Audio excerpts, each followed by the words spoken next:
All right, what is up, everybody? Welcome in to another After Dark special. My boy, Julian Genotti, me, Justin Sofro, with you for another edition of the Black and White Take. It's a Sunday evening. Last time it was a Wednesday. This time we're doing Sunday. I think this has been a bit of a more regular scheduled programming for us. Yeah. It's a little bit, well, I'd like to say that it's regularly scheduled, and then I'm always late. Somehow, even at 10 p.m. on a Sunday, still got a reason to be late. I see a bunch of our friends over here in the chat right now, talking, complaining about me being late. I don't know what to tell you. I'm late. It's late. It's what happens. I got stuff going on. I'll get something into you never want to hear a girl say. I don't know. I guess it depends. It depends. Hey. I'm married, so it's different. So when you're 16. When you're 16. Oh yeah. No. When you're 16, I think. Okay, first, how are you doing, sir? Before I really get into this topic, because I'm going to go into this topic for a sec.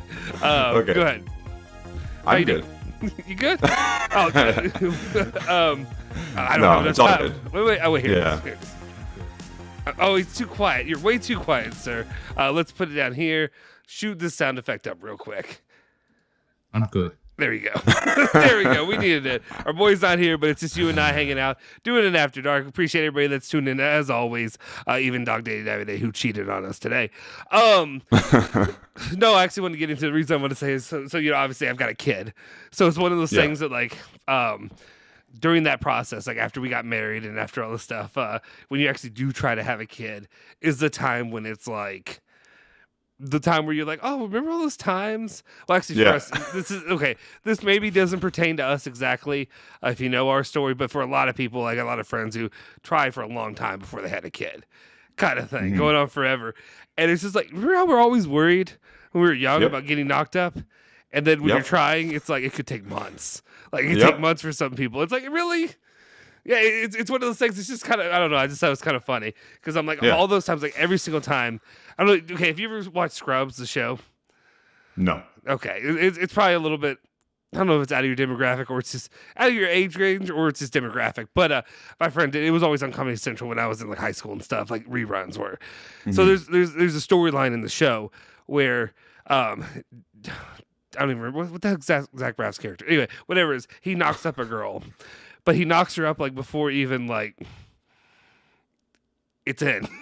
like the whole thing. It's kind of a joke premise, but like he gets her pregnant. You know. Anyway, early. It happened early. It happens. Anyway, so it had me terrified. Yeah, JD, thank you, Walter. Thank you. JD does that before even, penetration's made. Well, that's what I'm saying. It's penetration.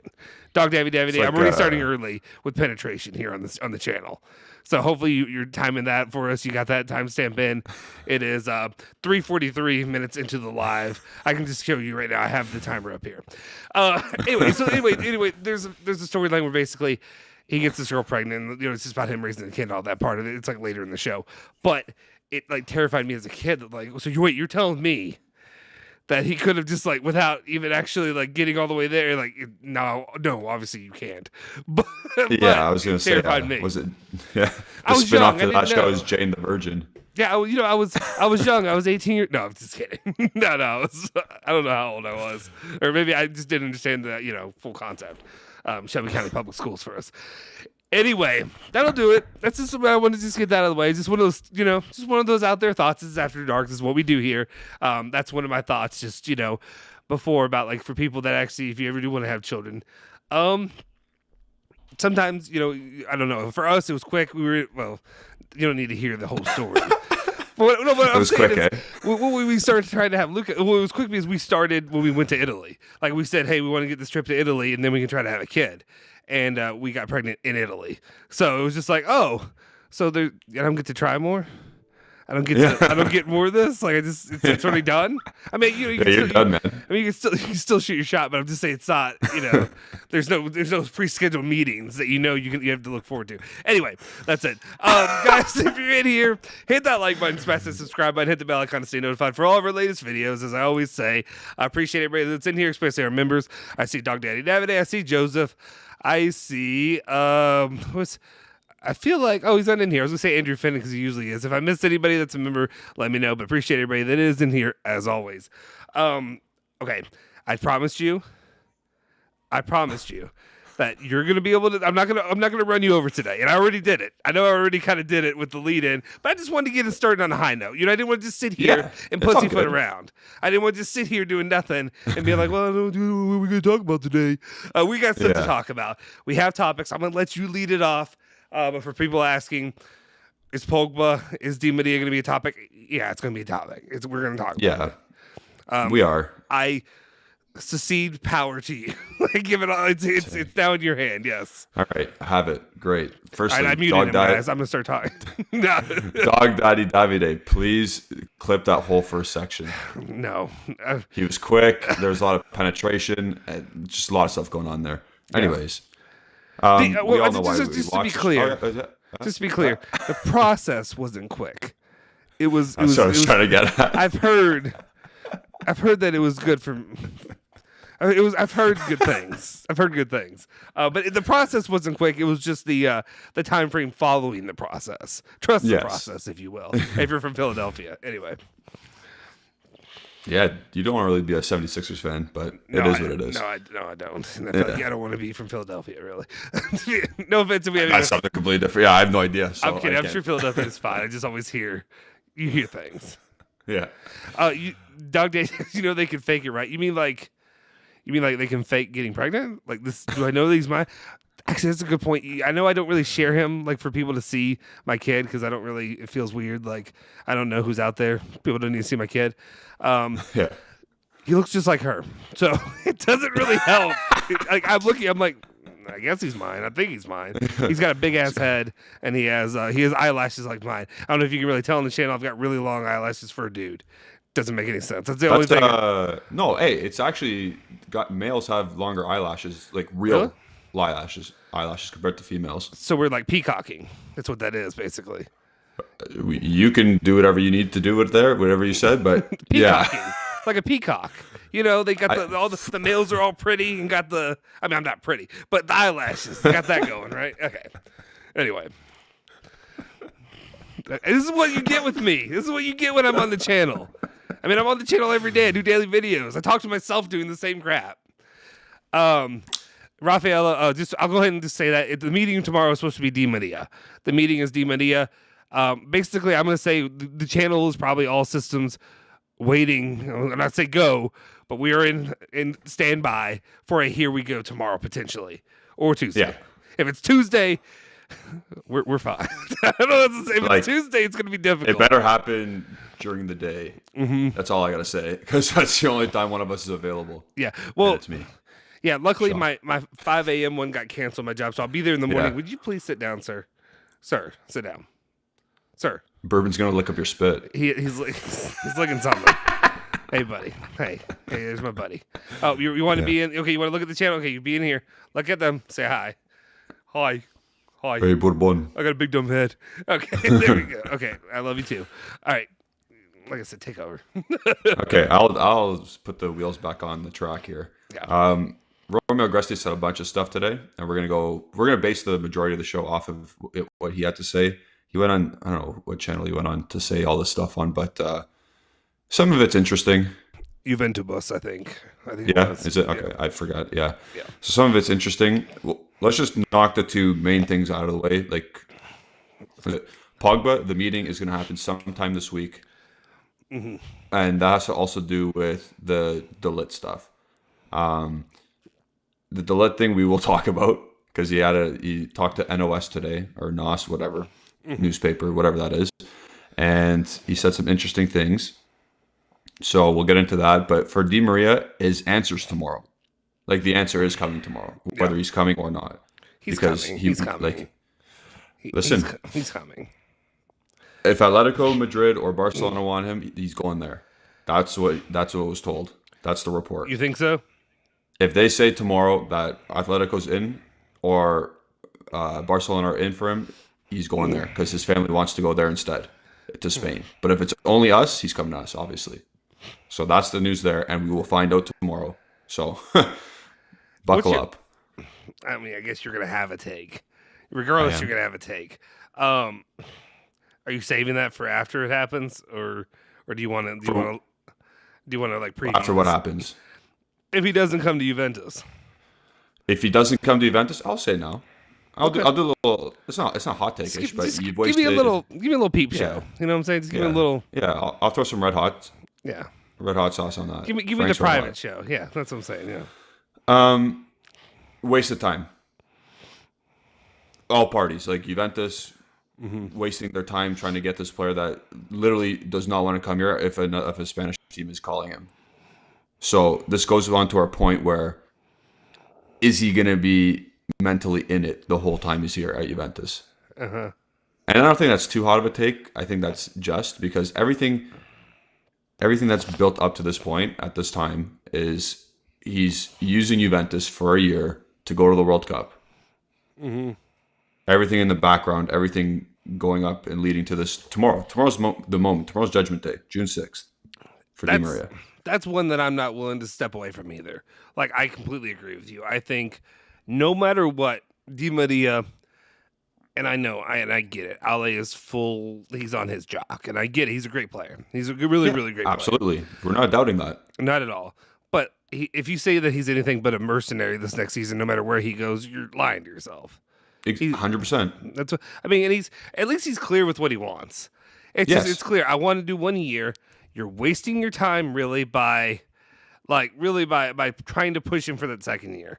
Because I mean, even if he goes full competitor for the 1 year, if you get him for 2 years, I have serious doubts that he would be competing at the same level that second year. Yeah. You know what I mean? I don't know. Yeah, no, seriously. Again, we're not questioning his quality or his ability to play the game. We saw Wednesday he can still dance and dick people down. Yeah. Quote that. Davide, that is 12:32. 12:32. Yeah. There you go. And people are saying, what's the point of signing a player for a year? Like, if that's his demand, that's his demand, and it is what it is. But yeah, I actually did want to touch on that real quick. The point of, and then I'll let you, like I said, I'll hand it back. I promise. No, go. If I start railroading, you call me out on it because I feel like I might. I mean, I know there's also I feel like there's a back and forth between what we do on the show that you and I have gotten down pretty well of letting me do whatever and then you going. The only thing I want to say to Peter, who's asking about this, what's the point of saying I play for 1 year? The reason for doing that is because he's a proven competitor. He's really, really good at what he does. What he can do is come into Juventus and open things up for Vlahovic, get him back on the scoring, him back in the scoring tally or whatever you want to call it. Potentially win you a Scudetto. That's what he can do. And the reason for signing him for 1 year is because you could also not only get him, but then you could use him. He's a stopgap until you can figure out what you're going to do for the long term next Mercado potentially.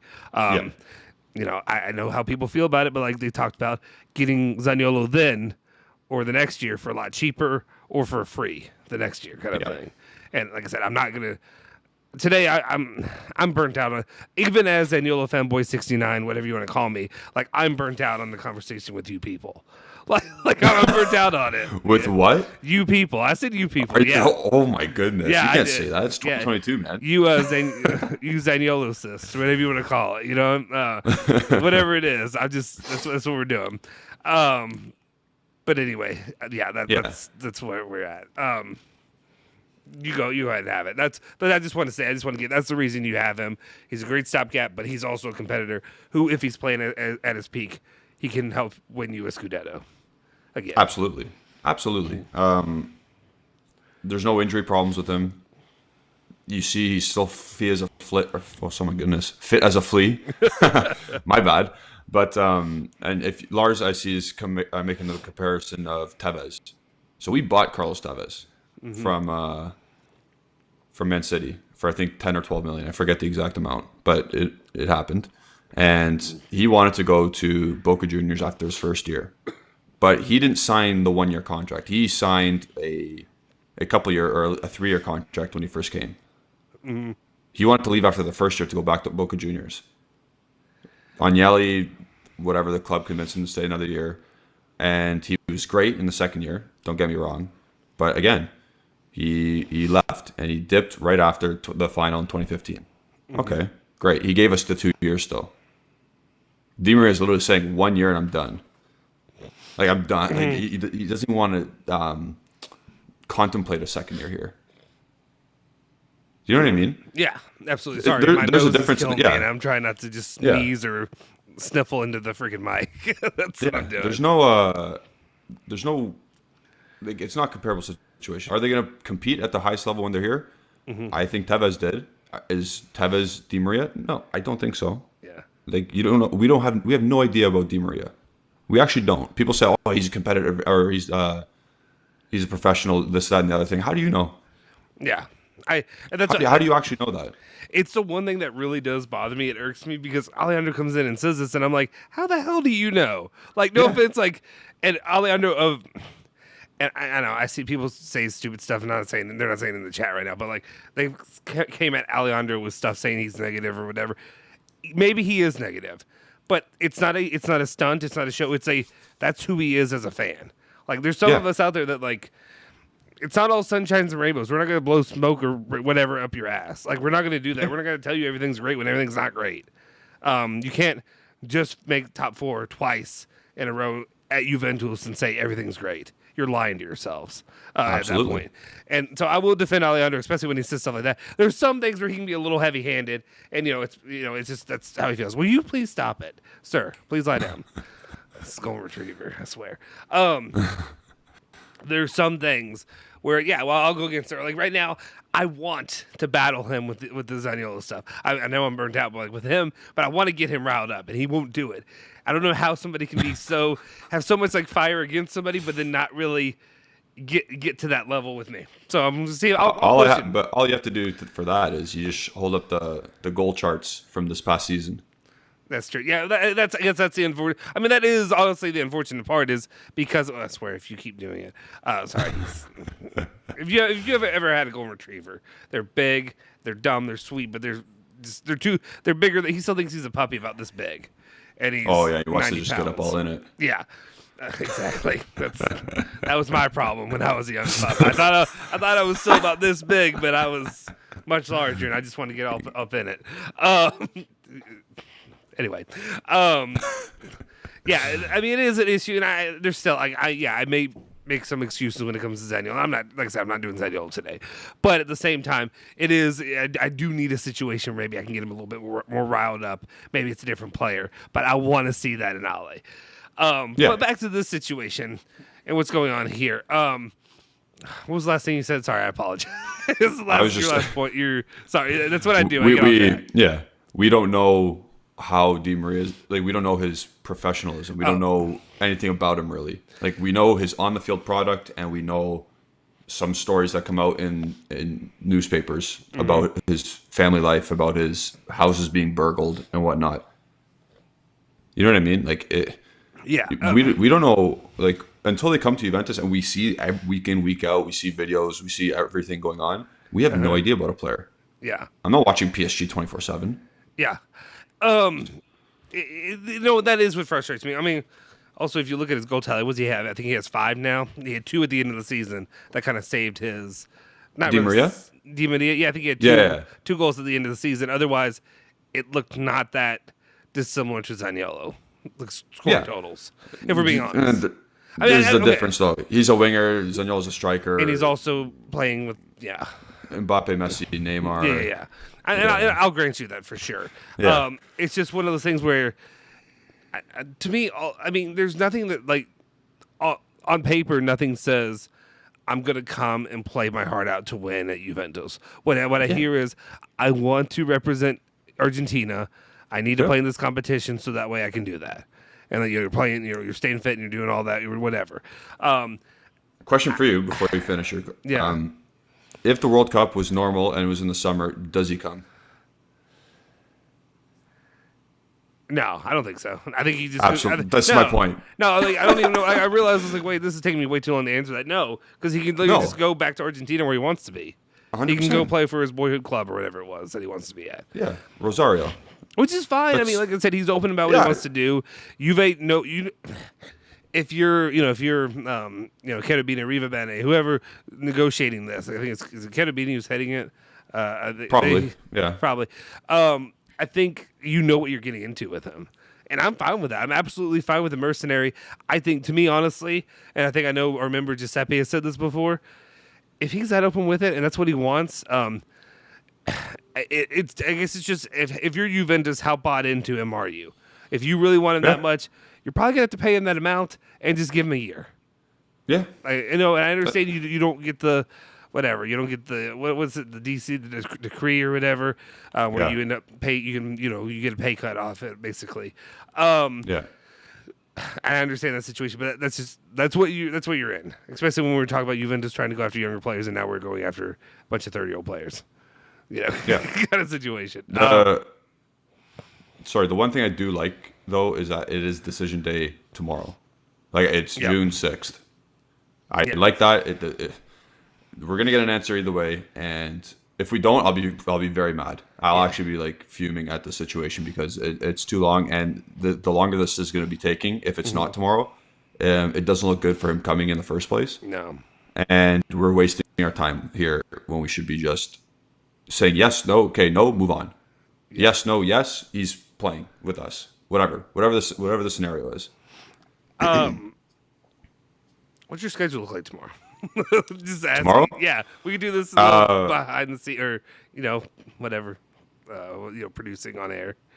Are you available tomorrow? Are you? Oh yeah, I'm good. Does it have to be like before noon, or does it have to be? I don't know how that works. A long lunch or something? I don't know. Yeah, I gotta check my schedule. Yeah, and then based on that, I'll be available. Are we going live if he says doesn't? no? Probably not. I probably would just let you all. I don't think so. I don't know unless people really just want to bitch and moan, which we could. I'm we're always gonna down do that at the 5 o'clock one. Yeah, well, I'm not gonna be able to do the 5 o'clock. Oh, one, so, that's right. I'll be out, unfortunately. I think right now Mondays are difficult because I got meetings, and Tuesdays are difficult because, anyways, it's a whole other thing behind the scenes. But if it's during the day, heck, maybe I could just pop on and just like start screaming on air. I guess I guess I could do it. I'm not that worked up about it, but it would be frustrating. But yeah, we know it's United Fire is asking, how do we know it's decision day? I think it's Romeo Agresti pointed that there's a meeting, the final meeting. A yes or no basically meeting is tomorrow. I don't have it in front of me. If you watch my daily video, I talked about it there. In some words, he said that the final decision is tomorrow. Yeah. Yeah, they will walk away knowing if he'll be a Juventus player or not tomorrow. And that's oh, sorry, go ahead. Sorry, I just saw Dog Daddy Davide do a short. I may try to do a short in the morning. Oh, you mean do a short in reaction? I guess we could. Yeah, I guess we could. Yeah. It's just you swearing. Huh? This bullshit. I'll come up with something creative. I'll do something creative. I've been working on something to try to think about what's actually good content, though. I don't want to just you getting me. Well, we talked about what we were gonna do, but I want to do something. I got another thing for a short. So I drive my wife to her appointments and whatever from back and forth from work as well. I can do one. It's just sitting in my car, and it's just like a little series of me waiting to pick up my wife. This is bored to death. I don't know. In my car. For the people here, like that's what I was trying to get. I was asking our members and the people here that are watching the video, what do you want out of shorts? And we're gonna get back on topic because I know people were saying shorts. They said some stuff like when there's breaking news or when there's something you just want to rant on, or And Alejandro asked me anything. Here's the thing: Alejandro's probably not going to do these. Maybe he will. I don't think he really is like bought into the shorts idea. You're probably going to get me and Julian. Yeah, it's one of those things too. Like, I don't know. Is this like an insight? It's weird because I kind of view this channel where it's like we're here talking or whatever, but it's not about us. It's about Juventus. It's about us being fans. But there is a part of that where I understand with radio or anything like that. There is an interconnectivity thing. Are you looking for like an insight into our daily lives that we can do as well? I don't know. Some people care about that. Some people don't give a damn. It's important. Yeah. Just let me know. Let us know. Comment section. You can tweet us. I'm at Justin Sofro. You can see him right down below right now at Genotti151 on Twitter there. Make sure you follow both of us. Definitely Alejandro's really overtaking us too many on followers right now. Well, it's because he tweets all the time. And he is on it. Well, on it. And he whores himself out. He tweets. He goes with the Bianconeri zone and retweets everything he says. And I'm like, come on. Yeah. Oh, yeah. I'm like, dude, what are you doing? What are you doing? You got like seven Twitter accounts. Do you really need to do this? All right. That's awesome. Yeah, I can show you Bourbon being a derp. I can take him for a walk and just show you how much he pisses me off when we go for walks because he literally is like he's either too slow or too fast, or he doesn't get how to walk. Yeah. Anyway, that's really what I have for Di Maria for that topic. We're gonna have a lot more tomorrow. Yeah. Yeah. Again, it's decision days tomorrow. Yeah. I can already see your daily news show tomorrow. It's gonna say decision day. That's the thumbnail. Yeah. Whatever's the easiest, blandest Yeah. thing, that's what it's gonna be. I'm kidding. Yeah. But This is Rip on Ale. This is not even the After Dark show. It's Hey, Rip on Ale. You know what happens? I think I've watched enough of your all's lives that I get pissed off halfway through because it's just like, oh, they're just taking shots at me. All right, let's just turn that off now. Let's stop watching that. It's just Ale taking shots at me.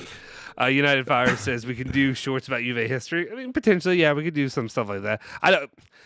I guess with shorts you can kind of do whatever because I know they use like it's basically just like what TikTok crap or whatever stuff like that. But they use like pretty much use songs and all that stuff in there. You can use stuff that we can't use in our daily or regular videos. So I I don't know. It's crazy. I have to figure out that. Peter says, "What about shorts on players Juve are interested in?" Like, yeah, we could do that. Kostic, yeah, we could have you could do like mini coaches corners. We could do something like that where you could just do in a minute the most important points on players they're interested in. Like that would be probably a good one for you to do. Yeah, appreciate that, Peter. Appreciate everybody. Quick thing before we go on because he mentioned or someone mentioned Kostic. Yeah.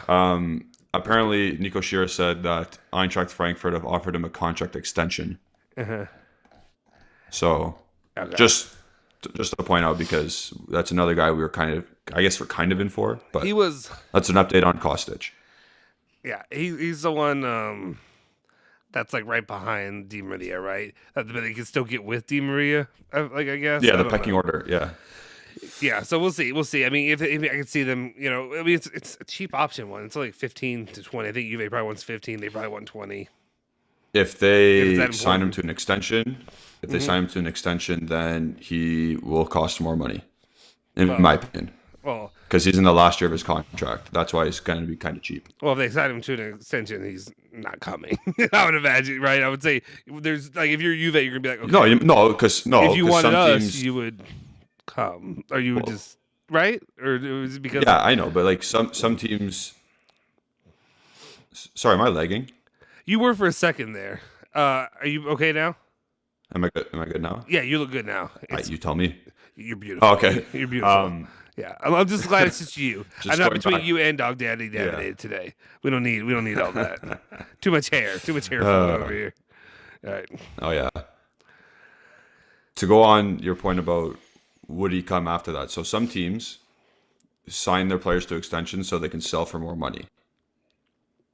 So for an example, Ajax are re-signing Jurriën Timber's contract so they can sell him for more money to Man United.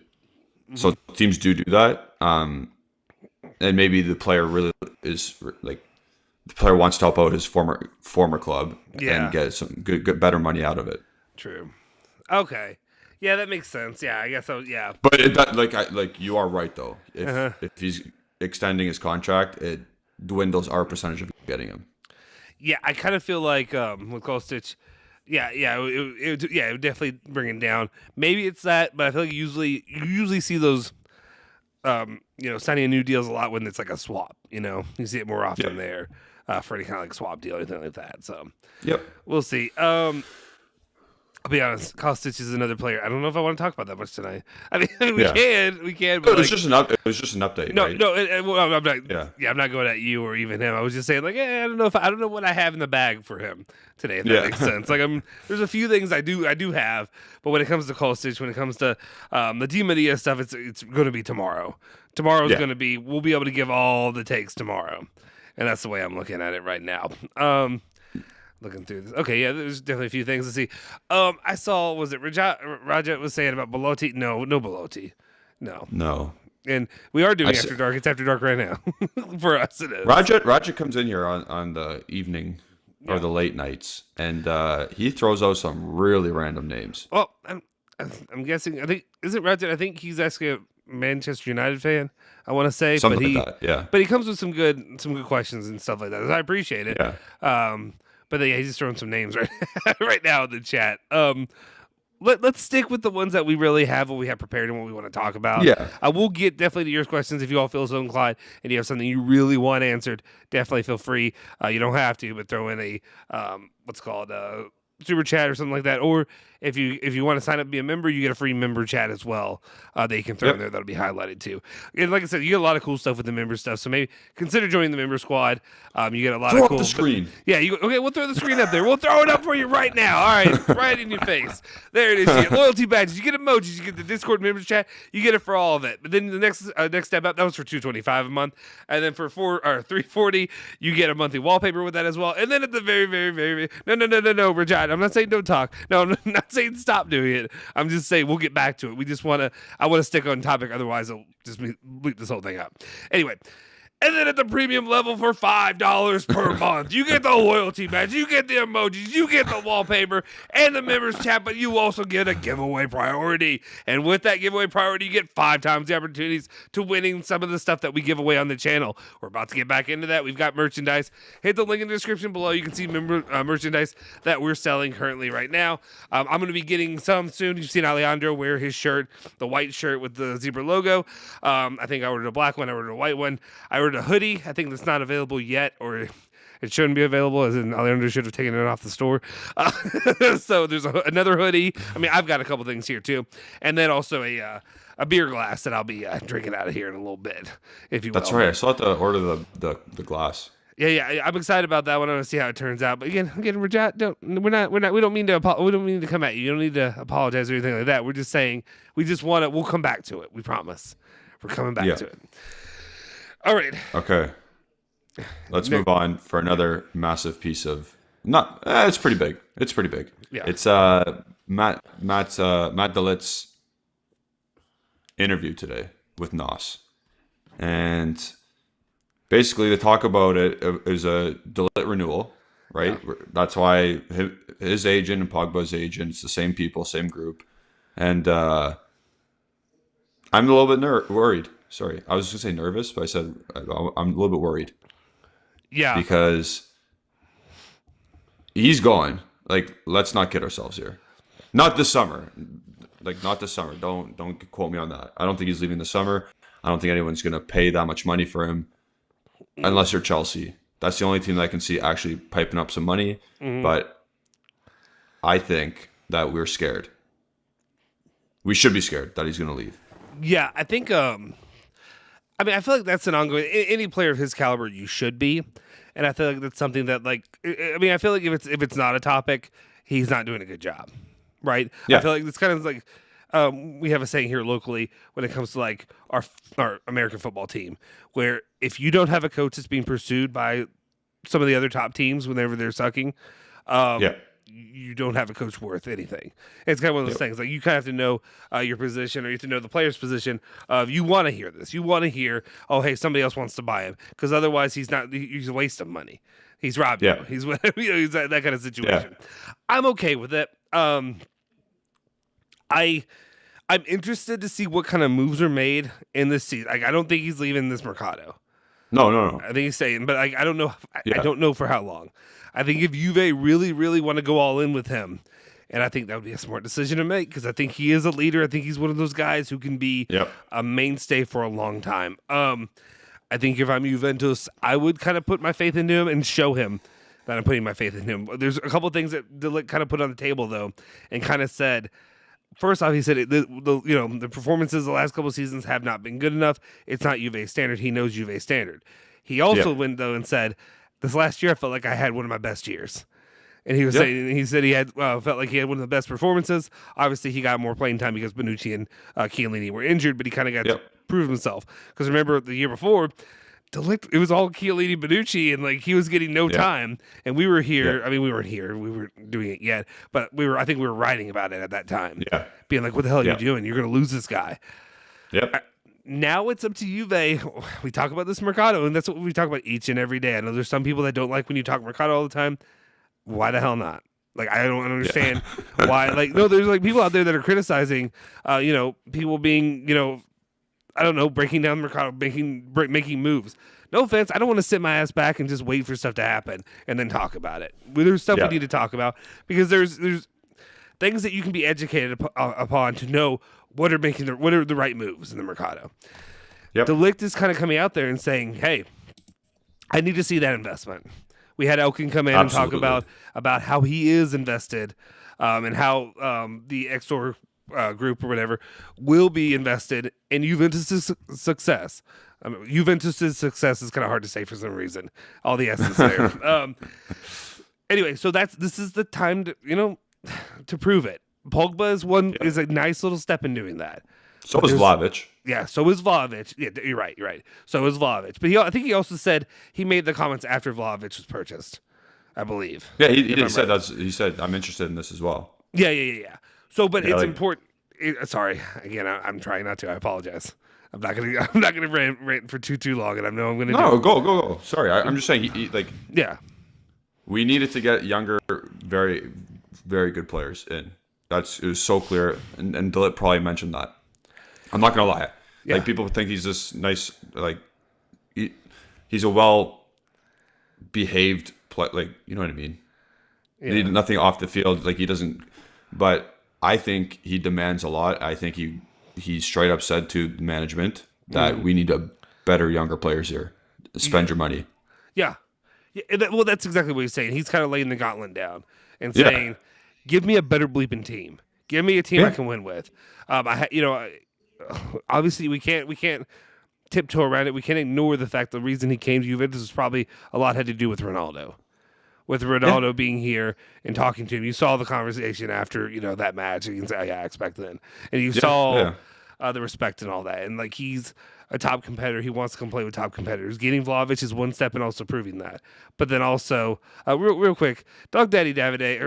I'm not calling you Dog Daddy. Davey Wavy says English teacher time. Juventus apostrophe, not Juventus's. I think you still pronounce it. Do you not just pronounce it Juventus's? It's just you don't put the. Right? That to me is the exact same. When you put the apostrophe after an S, isn't it like? I think you still say it. You still say Juventus's. So up yours, Davey Wavy. All right. I see what you're doing, but I'm not writing it out. You still say it. You still say it. You just don't write apostrophe SS. Anyway, because what you have right there is not Juventus's. That's multiple Juventus. Juventi, if you will. Anyway, hey Dash, I don't need your crap. I don't. Where are your credentials, Dash? Where are your credentials, and tell me where it is. show me your English degree, sir. Pull it out and send it in the member group. Yeah, but wait. I also wear glasses. Okay, we can both pretend to be smart. Time out here. No, hold on. Time out. He's changing his stance now. You just say Juventus. No, what do you mean? Don't you say like Manchester United's? Yeah, you still. I disagree with this. I have 2 engineering degrees. What do you freaking know?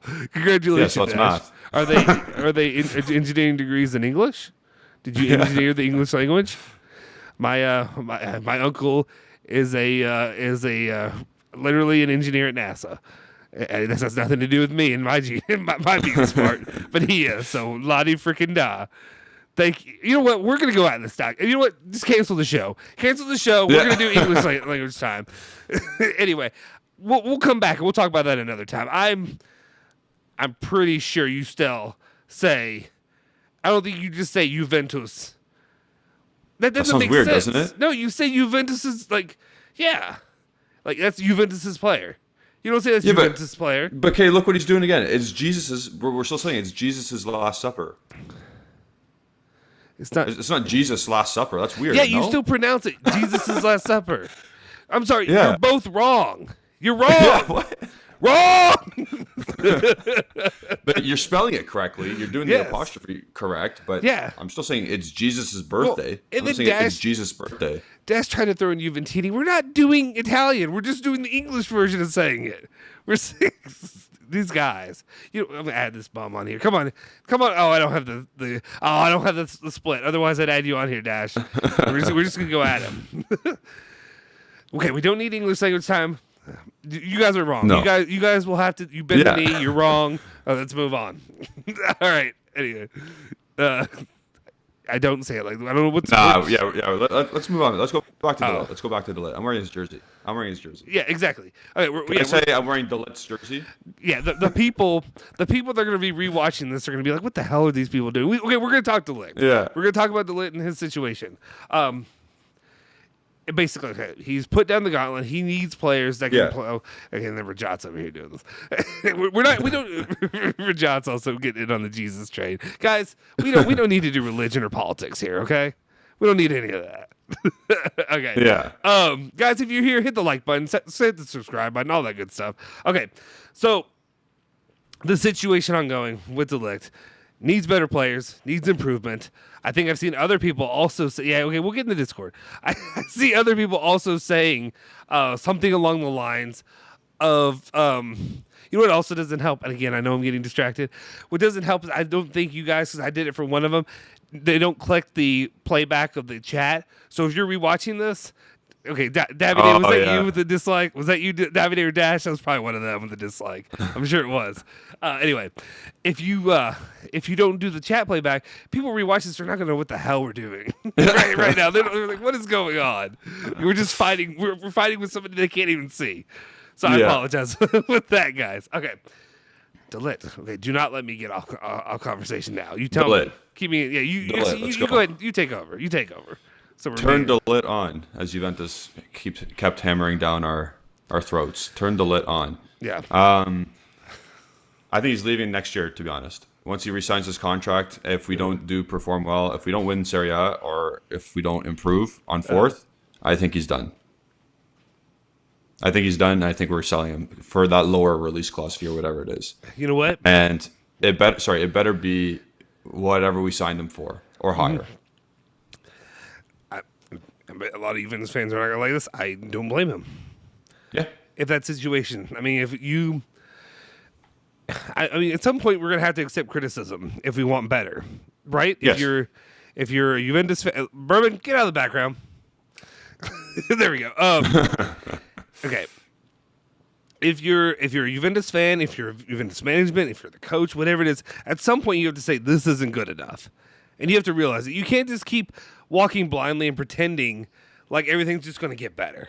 Like if you just believe and you just cheer hard enough, the team's going to be better. I've heard people say this nonsense of like it's because not specifically Juventus fans, but like if you're not the fans that aren't at games that aren't cheering or whatever, that's the reason the players aren't playing. They're not motivated to win. No, that's what the money's for. The money's for the motivation. The money's for everything. The fans showing up and cheering and being excited for your team is a bonus.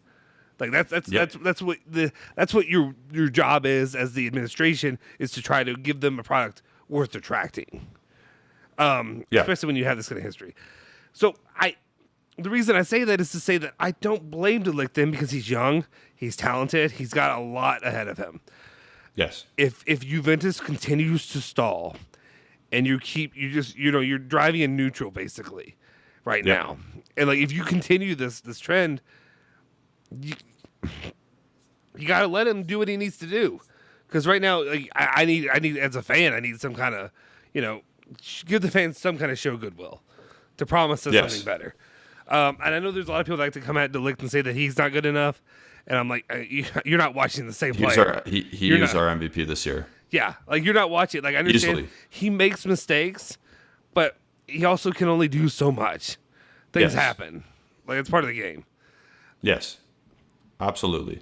Again, it was clear as day. This whole season, he was the MVP. No one was close to him. Maybe even Szczęsny was close, but like De Ligt was a monster all season. Like Rico saying, I think De Ligt is not that good, let him leave. No. No. This is who you build around. This is like, this should be the captain. If he's not asking to leave, if he's not asking to leave, do not even contemplate selling him. No. Like, this is what I'm trying to say, and then you'll see all around other fans from other teams will say, he doesn't even start for Holland, blah, blah, blah. Like, okay, great. I don't give a damn what Holland does. Don't either. No. Rabiot plays for France. Yeah. Alexandra plays for Brazil. It doesn't matter if he doesn't play. And people will say, oh, he's not good enough. Or not Marley Ake. What's what's the Man City guy? Nathan Ake. Yeah. Nathan Ake starts for Holland instead of De Ligt. So what the hell? Who cares? Doesn't matter. I completely agree. Yeah. I'm sorry, Rico. I can't agree with you at all about that when it comes And then to Yuki is same thing. Like Yuki's saying, is it just me or De Ligt is overrated? Or maybe his partner just sucked? We all know Bonucci can't mark anyone. Chiellini's too old now.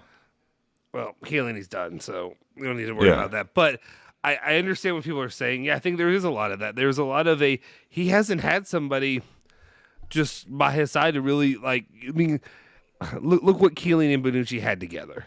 Look at the chemistry, the years that was developed there, and how well they work together. Like, Bonucci. I mean, you see it exposed with Bonucci whenever he's playing alongside somebody who's not Chiellini. And this year, you got that right, man. Yeah, it's true. I mean, because look when they played for Italy in the Euros. I mean, I guess it was just I don't know. I guess what that was just a dream run. I don't know how the collapse that just continued to happen, and where we're sitting now, where Italy looks like 2018 was yesterday. Like it literally was. It looks like the same flashback, same team basically. But anyway, whatever it was that Chiellini and him developed, you need to find a partner for De Ligt. You know what? And that's a good segue. While we're talking about De Ligt, unless you really have more that you really we'll talk about it with the De Ligt stuff. Just one of the things to say though, while we had this whole conversation talking about De Ligt, worried about him leaving, whatever, Romeo Agresti did have an update in that Juventus was saying that talk about Matthijs de Ligt's renewal with Juventus is well underway. There are no nasty surprises around the corner. There is still some work to be done for the renewal, but it is a hot topic. It doesn't promise you the renewal is going to happen. It promises you that there's work to be done, but I think it's a little bit more of a cool your jets. He's probably staying, but that still doesn't change the fact that there's probably going to be, the door's going to be open if he wants to leave in the future. Yes. Yep. The release clause invites that. Yeah. Absolutely. That's what it does. And then that conversation will be had, I think, at some time this week. I think it was also mentioned. And so Pogba's going to get announced. And De Ligt's renewal or potential renewal will also be announced. Like it could be a busy week. Yeah. No, I completely agree. Yeah, it's funny because I think this is Alejandro's busy week. So Alejandro will not be available for a lot of the stuff we're doing. You got us. We're going to be covering it each step of the way. To go off of that, to talk about we need to get somebody alongside De Ligt. You're going to play in a 4-3-3 more. Like you're going to play in a 4-man defense. Talks with a 3-man defense I don't think are going to happen. No. I think you're going to continue along that mindset. Let me make sure he's not part of this later. No, he's not. So I'll just go out there. Obviously, we know rumors that they're looking at for Molina in at the right back position about potentially coming in. We'll see what happens. Yeah, he could be a good get.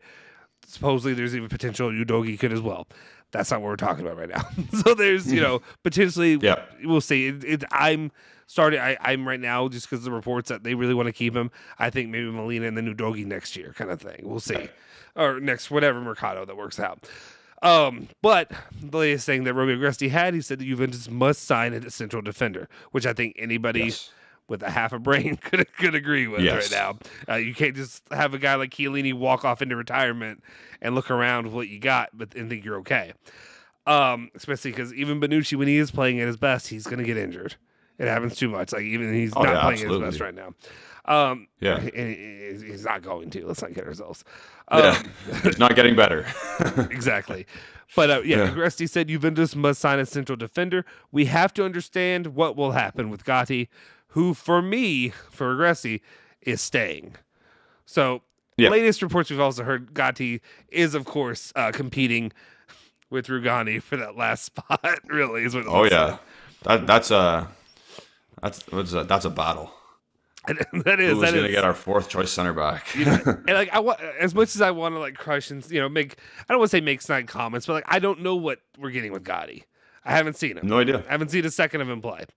I know Juve purchased him. He scored a goal in City B, like when that happened. He scored a lot of goals in Serie B for a center back. So great. I'm center back or Serie B. Before we really get into the defender who would match up best. I want to throw that out there. Who would match up best? If you guys want to answer, leave your comments in the chat down below. Who you think would be the best one to pair up with De Ligt there? there in the center back position. I don't know why I went like that, but anyway, before we get into that though, what's your take on Gatti? The situation with him? Somebody had asked me recently. So what was going on with Gatti? Why did they purchase him? What was the big deal? Here's what I'm going to throw out there, and then I want to hear your thought.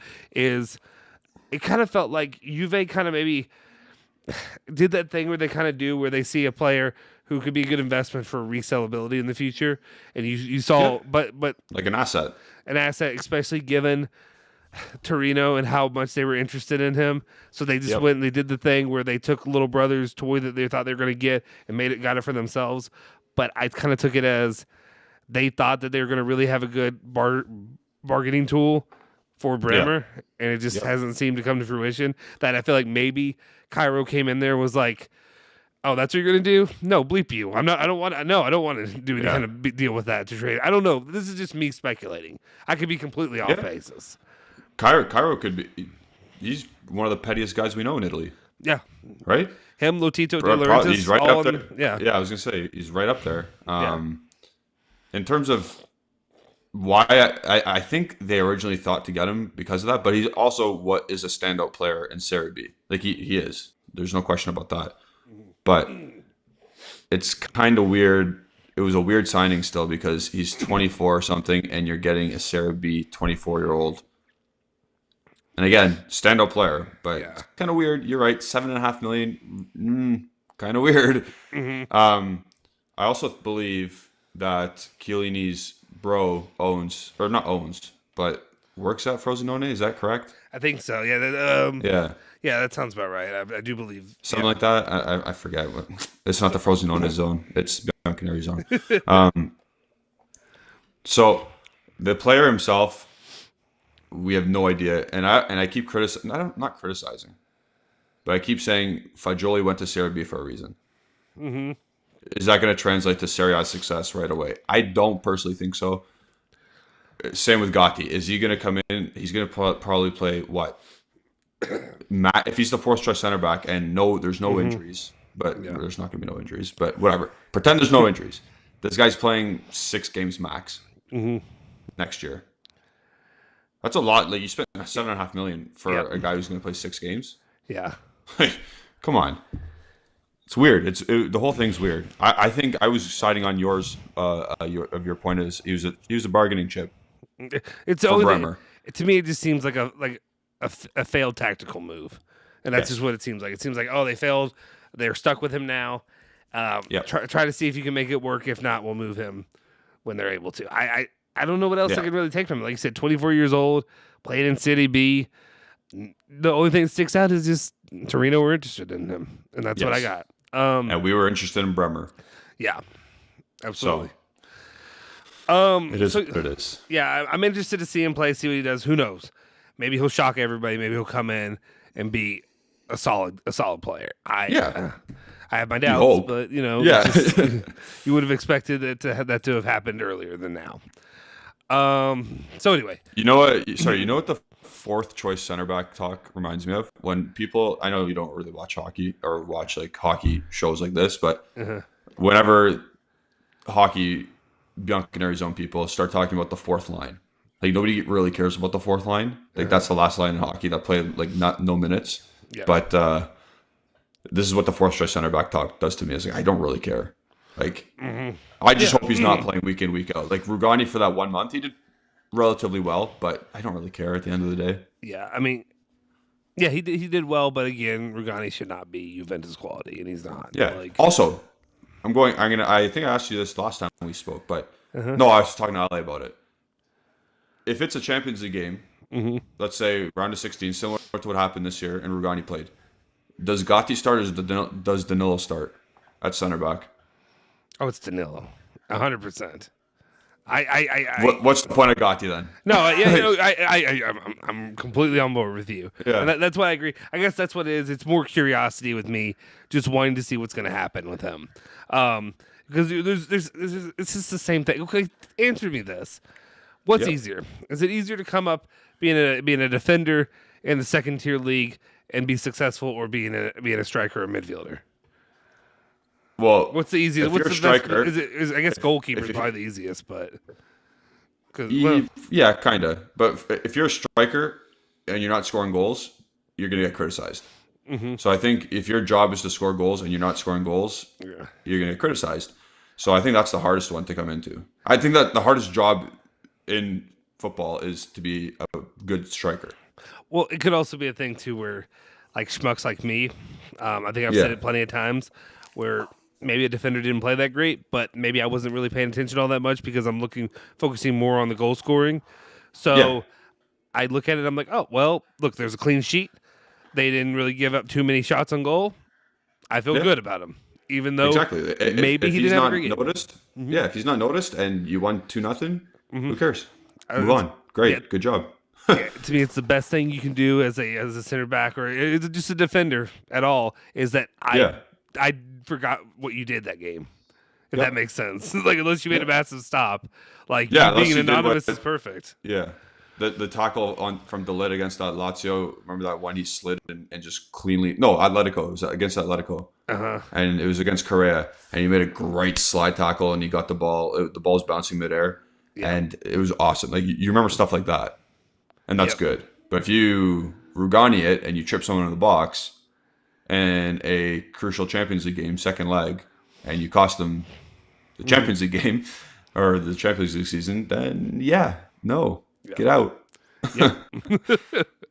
Absolutely. Okay. When it comes to the actual players who, I think we gave our thought on Gatti. It's a crapshoot because like he could be anything. He's literally a mystery box right now. Correct. It could be a boat or it could be a mystery box. We'll just take the boat. It was, Family Guy. Anyway, Family Guy reference. I know. Yeah. really old one too. Anyway, I guess what I ask you is, so if the situation's ongoing right now when it comes to the center back position, we'll do this shortly because I don't want to spend all night doing this. But like, who's the guy that you're going after? Is it? And again, they've thrown out there the names. Koulibaly, Bajishile. Help me. Who am I blanking on? Who are the other guys? Gabriel. Oh yeah, that makes sense. Well, I guess we don't really need to do this because Gabriel's the guy you're saying because we've done this You did this yesterday. I just don't think Koulibaly is a real thing. I think there's heavier hitters to go get him. So I don't think Koulibaly is really a thing for us. Benoit Badiashile, I would. If he comes, great.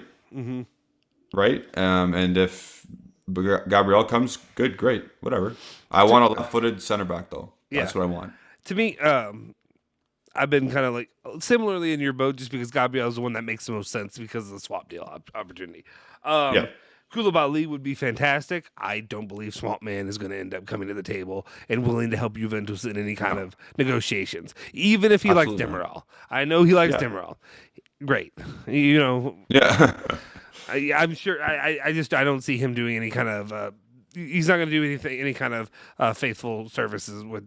That's a weird way to say it. He's not going to do anything that benefits Juventus. I don't know why I was going that way. And then when it comes to Bajashile is one that does intrigue me. He'd be one. He's a younger player. He's a good option for the future. He's a guy you could potentially maybe be a building block kind of guy. I mean, that could be a really good guy to match up alongside De Ligt. I'm not going to pretend like I've seen every game that he played. Let's not kid ourselves. But I know he's highly thought of. I know he's a solid player. It's just he's going to be probably, I would imagine, the more expensive option, right? I think he might be the cheapest, to be honest, because Koulibaly's. Is he the cheapest? Do you hear a song playing in the background? No, I I may have heard something play in the background of your thing. I thought I was hearing my kid crying because like I'm in the basement, but like the bedroom's like over there and like where. So hopefully I'm not just screaming, yelling, and they hear me yelling about Koulibaly and Trashman De Laurentiis or whatever I'm yelling about at this point or whatever in the night. Yeah. Anyway, go ahead. I think Badiashile would be the cheapest because he'll have the cheapest contract out of the three that we mentioned. So Koulibaly would be the most expensive contract, Gabriel second, Badiashile third. I think Koulibaly would cost us Juventus tax, so like 40 mil. Like, because Napoli's going to say, nah, no, it's not 30. Chelsea 30, sure. Juventus 40, absolutely. So that would be very expensive, and I think Gabriel was quoted over 40 million when you do the swaps with Arthur. But I don't think they're gonna. We're gonna get to Arthur soon. So Yeah, we're gonna get to there. yeah, Well, see, that kind of changes things for me because I feel like, and again, I'm not gonna go sit back and watch.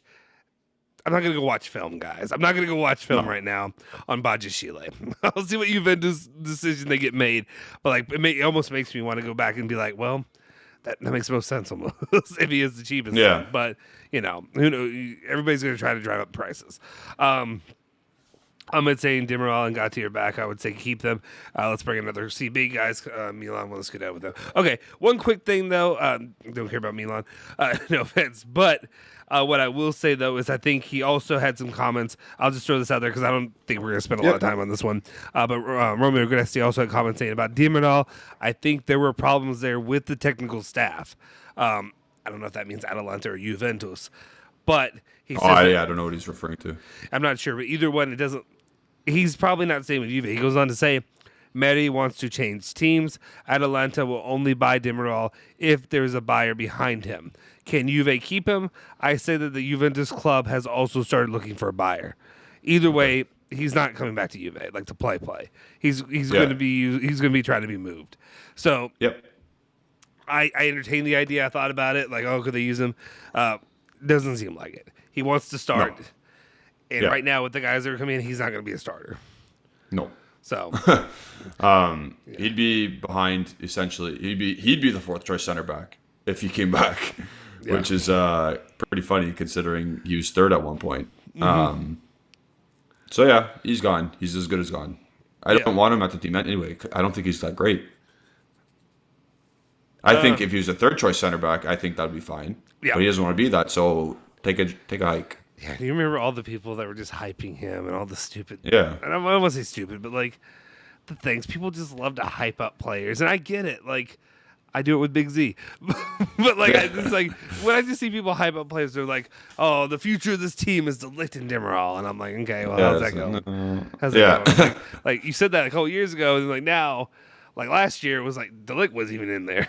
Like it wasn't either one of them were doing it. So, nobody knows what the future is. It's also one of those positions where I feel like it feels like an Italian should be in there, right? Does that make sense? Where it's a lot of times like there's a lot of like history there, and I'm not saying they need to. We don't have the talent. There is no talent right now that makes sense. I don't want a Cherby playing. No, what I mean is more like I feel like it needs to be like an up and comer or a homegrown kind of one. It feels that way to me.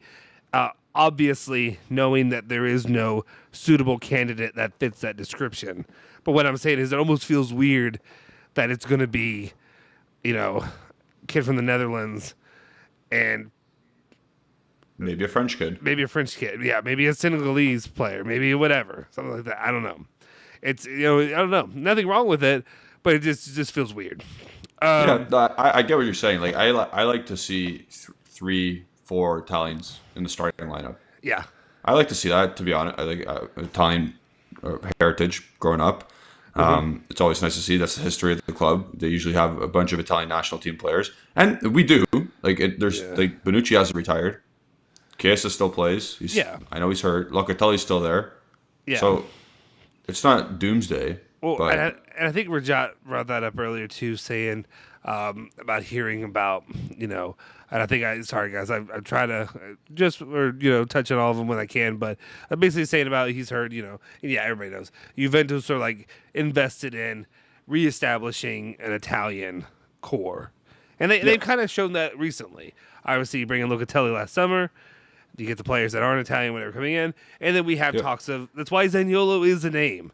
That's really probably one of the biggest parts of it. Not just because of his past and him being a Juve fan and all this stuff like that, but it's because of like if you're looking at the talent pool, they're probably like that's probably one that they'd bet on more than a lot of them. But honestly, like right now, if you sit me down and I know it's not really equal, but like saying him or Raspadori, I take Raspadori.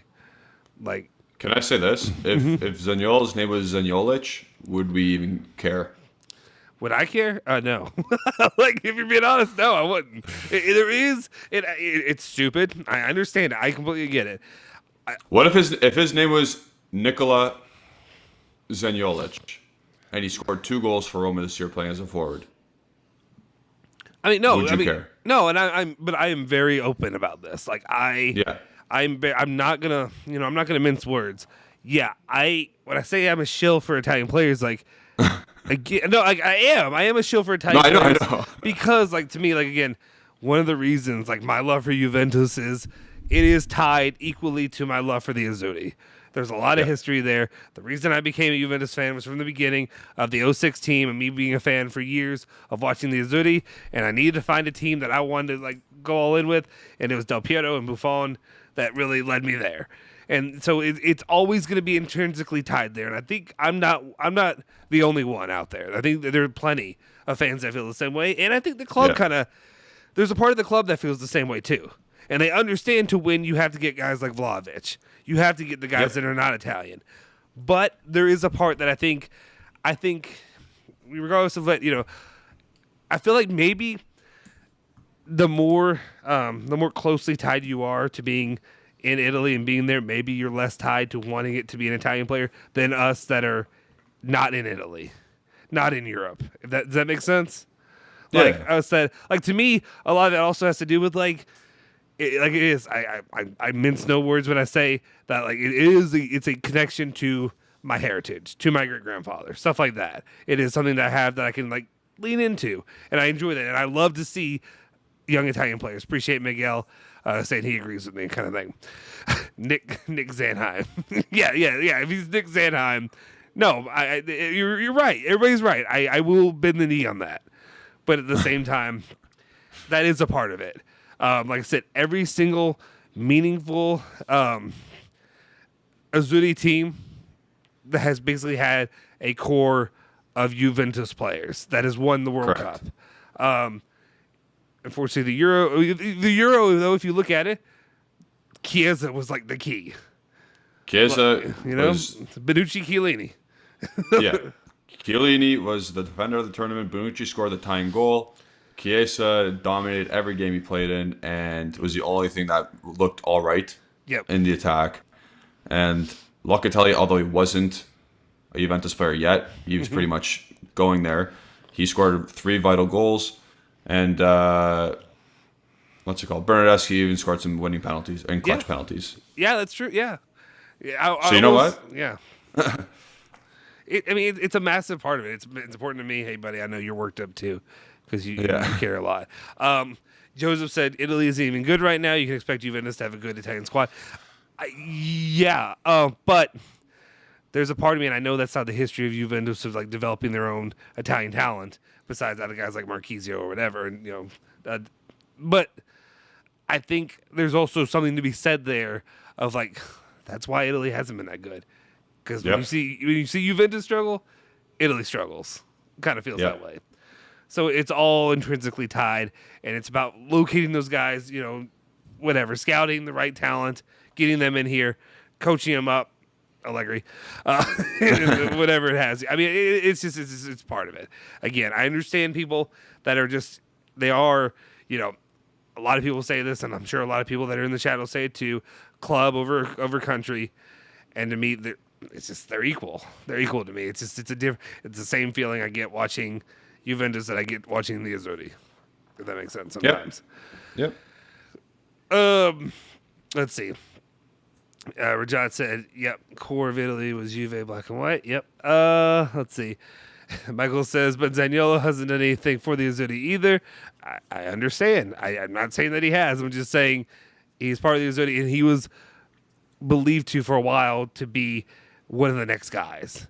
He was believed to be. It was like a couple years ago. It was him and Tonali, and I was like, "Oh, if Juve could get both of them," thinking that was going to happen. And unfortunately, again, I'm not a big Tonali guy, especially because I think some of the way he plays is a little bit. I don't know. I'm not a huge fan of him, but he's had success. Yeah, I was going to say to Michael in particular here, saying this: do you want Udogi then? Because if you want Udogi, he's done nothing for the Azzurri either. True. You know what I mean? Yeah. Like you can't say, oh, but Zaniolo's done nothing for the Italian national team, and who cares if Udoghi's not done that either, but we want him. Like, how does that make sense? Right. No, I completely agree. Yeah. What's up, Jockey Bro? I see you in here. But at the end of the day, I don't want Zaniolo, but I want Udoghi. Yeah. No, not for that reason though. I get it. I get it. I understand. Rajat says don't need to be Italian. Italy not producing that many good players. I mean, that's, again, it's part of the system. To me, it's part of the system. Yep. It's Italy's not good because Juve are good. Juve aren't good because Italy's not good. That makes sense.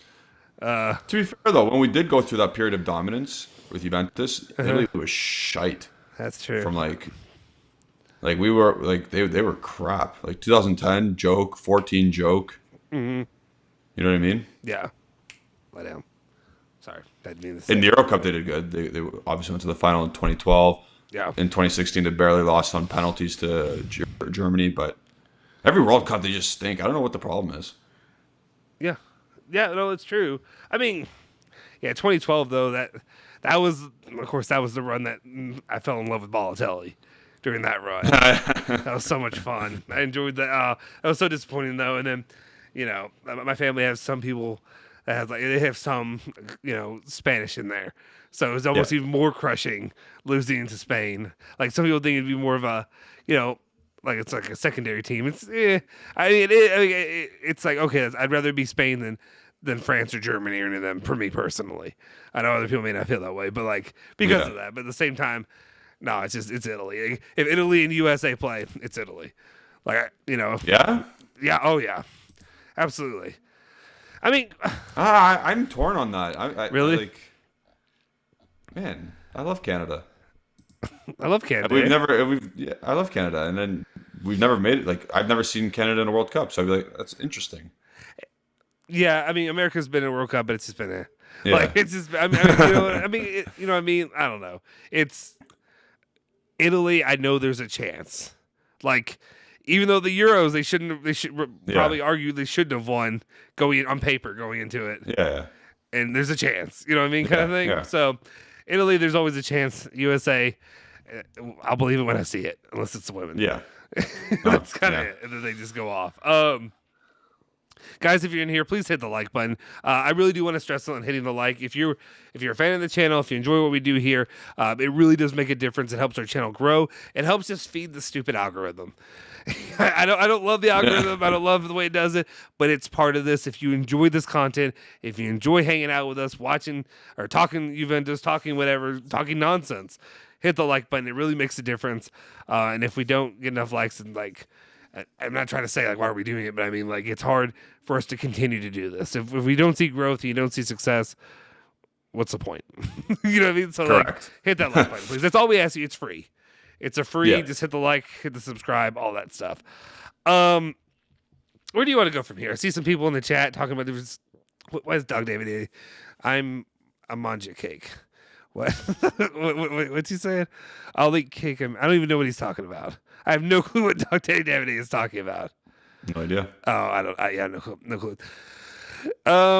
Anyway, Last Supper, Italy had the top players. Less of Juventus, Milan, Inter. Last Super. Oh, the last Super Italy team had the top players of Juventus, Milan, Inter. Okay, that's fine. Shit. Give me a second. No, off the rails. Yep, phone just fell. Let's go to our midfield now. Let's just talk a couple more things before you actually broke your phone. No, it's good. It's. I was like, that's in pieces. The protector's all cracked up, but it's been like that forever. It's just I need to replace it. Let's talk about our midfield because there's a couple things that we want out from there. Obviously, if you guys haven't watched Ali and I's latest podcast, we did our realistic but unrealistic transfer plan. Mm-hmm. It was a good one. And basically, I didn't get invited. Alejandro, you didn't. Not my fault. Again, I just show up when I'm asked. It's all his fault. I blame Ali. He's under the bus here, but Ali basically sold our entire midfield. I was like, yeah, we want to, but we can't. That's not how that works. So, let's read what Agresti had to say. Yep. It's Arthur will not stay at Juventus, but a miracle from Pastorello, who's his agent, will be needed. That first sentence is crazy, by the way. I don't know how that makes any sense, but we'll continue on. The Brazilian gets a lot more than the famous 6 million circulating. So he's saying by that, everyone thinks he's making 6 million. Apparently, it's way more. That's not good. Between the remainder in the budget and the salary, an incredible amount of work will be needed. So, firstly, Agresti's saying Arthur will go or will not stay at Juventus, but saying it's going to need a miracle. Miracles aren't typically going to happen. Like, that's why. You know what I mean? So, I don't know. I think he's going to stay. Can I, this is Agresti saying this, right? Yeah. Here's the thing. Now, this may be a hot take. This might be, I'm trying to think of the best way to put this. Huh? Let it out. Well, here's the thing. I want to clarify this first before I say anything. I have the utmost respect for Romeo Agresti. He's obviously the Bible or whatever you want to say when it comes to Juventus. Yep. But I hate you doing that, right? When I throw the but in there, what I want to say is there's a reason Romeo Agresti has the access and is the position that he's in. Does this make sense? I'm not trying to say anything negative about him. But at some point, he has a connection with the club. He has access to the club. There's times where the information he gets access to is greater than anybody else's. I would say. Maybe Paulo Namola. I don't know. Paulo Namola. I still believe Namola. Good. He works for the team. Yeah, I was saying. I believe in Namola. So Namolo's throwing out a different idea when it comes to Zaniolo than Agresti does. So that's interesting, right? Yeah, exactly. Anyway, just saying that out there. I feel like there's part of some things that Agresti can put out there that can also be kind of a mouthpiece of what Juve wants to put out there. Does that make sense? So, saying the idea, and let me pull it up back here on my phone, the idea that Pastorello will be needed, the miracle to get him sold. I understand that there's more money that's being pumped into him. How much is this money? Like, how much is it? Is it like, this is what I'm saying. Because I mean, I need to know that first of all. Because like, I get what he's saying. Like, I don't know if he's just saying it to kind of pump the brakes on fans and not get them excited about what they could be getting, or like be like, hey guys, you're gonna get stuck with him again because of whatever. But at the same time, like, that could be it. Who the heck? No, I'm gonna pull back. If they're paying much more than 6 million euros per season for him, who the hell did that deal? I mean, I know who did the deal, but like, it begins with an F. Yeah, how the hell did that? How does that happen? How do you put Juventus in that situation if you're paying Arthur? I know that he was like thought of as a much better midfielder than what Juventus has. Yep. But like, that doesn't make any sense. It makes no sense. No, it does not. Because how much was Pjanic making? I actually have no idea. I couldn't tell you. Yeah, I'd have to pull that up. If somebody wants to pull that up, put it in the chat. I appreciate it. Someone knows. Let us know how much Pjanic used to make. I'm looking at Arthur's wage here. It's a crappy website called capology.com. Mm-hmm. And this is saying he got 6.4 million euros. Mm-hmm. So I'm not quite sure. Also, he has 5 years left on his, or 4 years left on his. No, it'll be 3 now. Yeah, he has 3 years left on the contract. Oof, that's too hard to get away. Yeah, I mean, I think he's staying, to be honest. Yeah, I mean, it could be. Well, that changes it. It changes a lot of things. Then, I mean, that takes the Gabriel I can't even say his last name. What is? How do you say it? Gabriel Magalhaes. Maga. So your favorite thing, Maga. He's a lit. Oh wait, no, it's not. Yeah, he's far right. So Magalhaes. Yeah, I'm still trying. Okay, there we go. Yep. So that would effectively. Well, why am I trying to learn it? If that would effectively take him off the table, because if you're not doing a deal with Archer, he's not really coming to Juve. Like, correct. There you go. All right. So that changes a lot of things because then it narrows the field for your defense. It narrows the field for who you can really move in the. Okay, that's fine. If he stays, he stays. I could probably bite that bullet a little bit more if some of these rumors about like Rabiot were true, about selling Rabiot. Yeah. And selling, but the problem is in that situation, I kind of read it as if you're getting stuck with that, you may have to sacrifice McKennie because of that, because you're trying to make sales. Let's read. I'll read you the Rabiot thing now because he's the other guy. Yeah. So Agressi goes on to say, in the coming days, there will be a meeting between Juventus and Rabiot's entourage. So obviously his mom and probably lawyers. Yeah. Now, I thought Rabiot was always going to stay. And I'm still hinting towards that. Let's do all these percentages. Do you think Rabiot's gone? Give a percentage. Ollie's percentages. So this is Justin's percentages, but is that what Yeah. she's called? That Rabiot's gone. Yeah.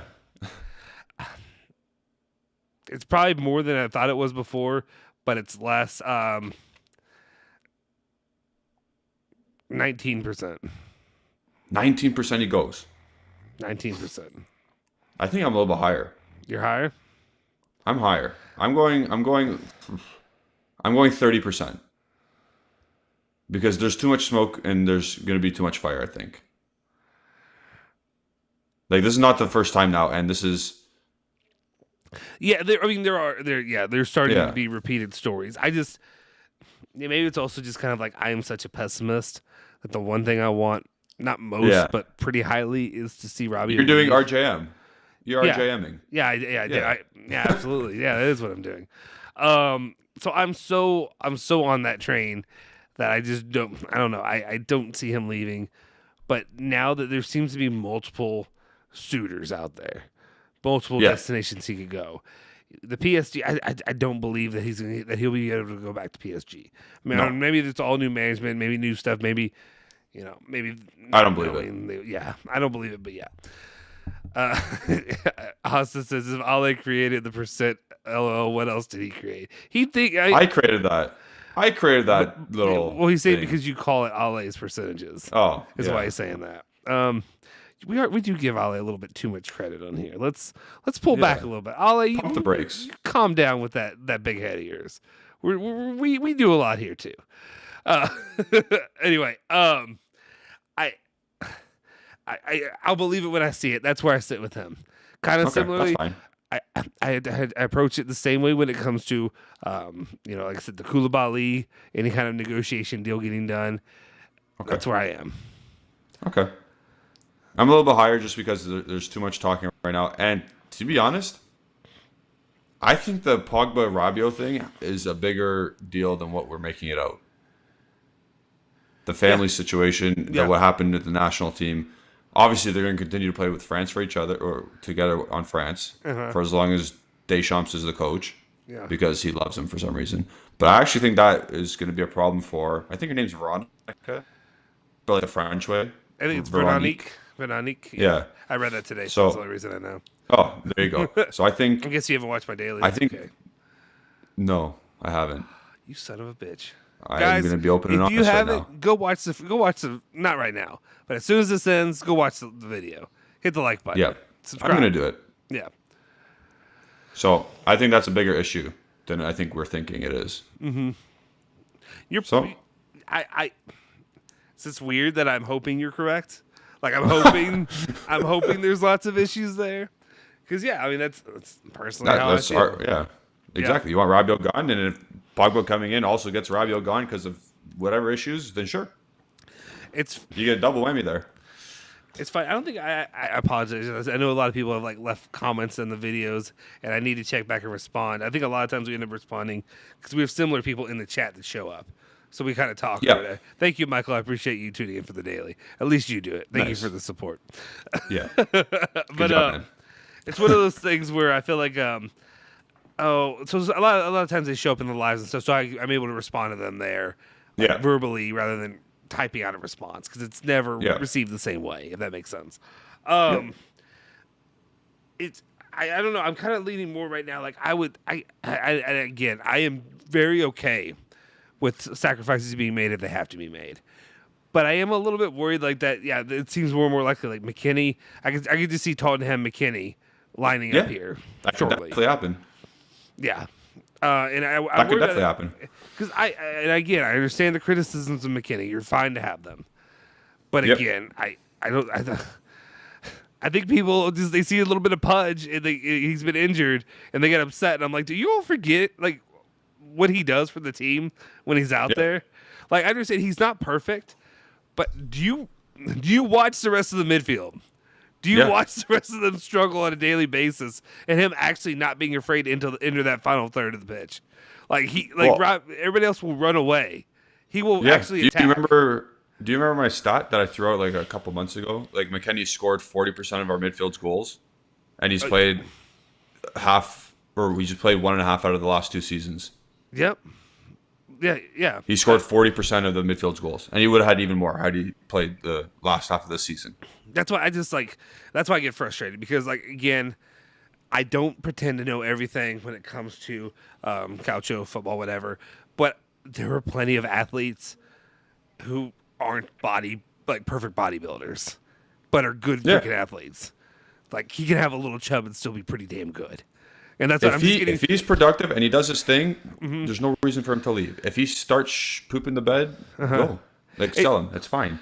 I know it sounds like American and like chubby guy taking care of protecting the other chubby guy, but like he has the freaking hustle. He hustles and he does what he like. I don't see like it would actually, I don't want to say it pained me, but it would make me sad to see him leave because I think people are undervaluing what he brings to the pitch because it's been a little while since you've seen it. And I think another thing, that dude is not going to make a big stink about not starting. Nope. He's not. No. Is he the ultimate professional? Like you said, like we said, no. Yeah. He's not the ultimate professional. Let's not get ourselves. But he's great in the dressing room. He's not a problem. He's great. Yeah. Yeah, he's not. He's buddies with everybody. Mm-hmm. Not the media. The social media team love him. I mean, he was like your poster boy for the last since they signed him. He was absolutely.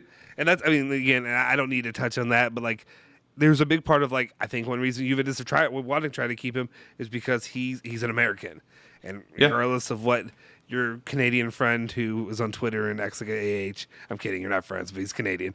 But anyway, because of the comments that he makes, that's important. Juventus trying to reach America, and yes, I understand people. I kind of view Canadians and Americans as basically the same kind of people. They're the same. Yeah. It's just there's a border, not a wall. Yep. Build the wall. Build the wall. No, but anyway, I'm just saying it is an outreach for America overall, and he's done a lot there, and so it'd be difficult to see that happen. But anyway, I see Anthony saying I sadly see McKennie being sold this summer. I kind of agree. I mean, I do too because I think one of the reasons he'll be sold is because he's one of the only ones who actually would have pursuers. He's one of the guy who brings value. Again, 23 years old. Yep. He's got double-digit goals in him in a season. I can see that happening. Yeah, I mean, he was a great pick by by Pirlo.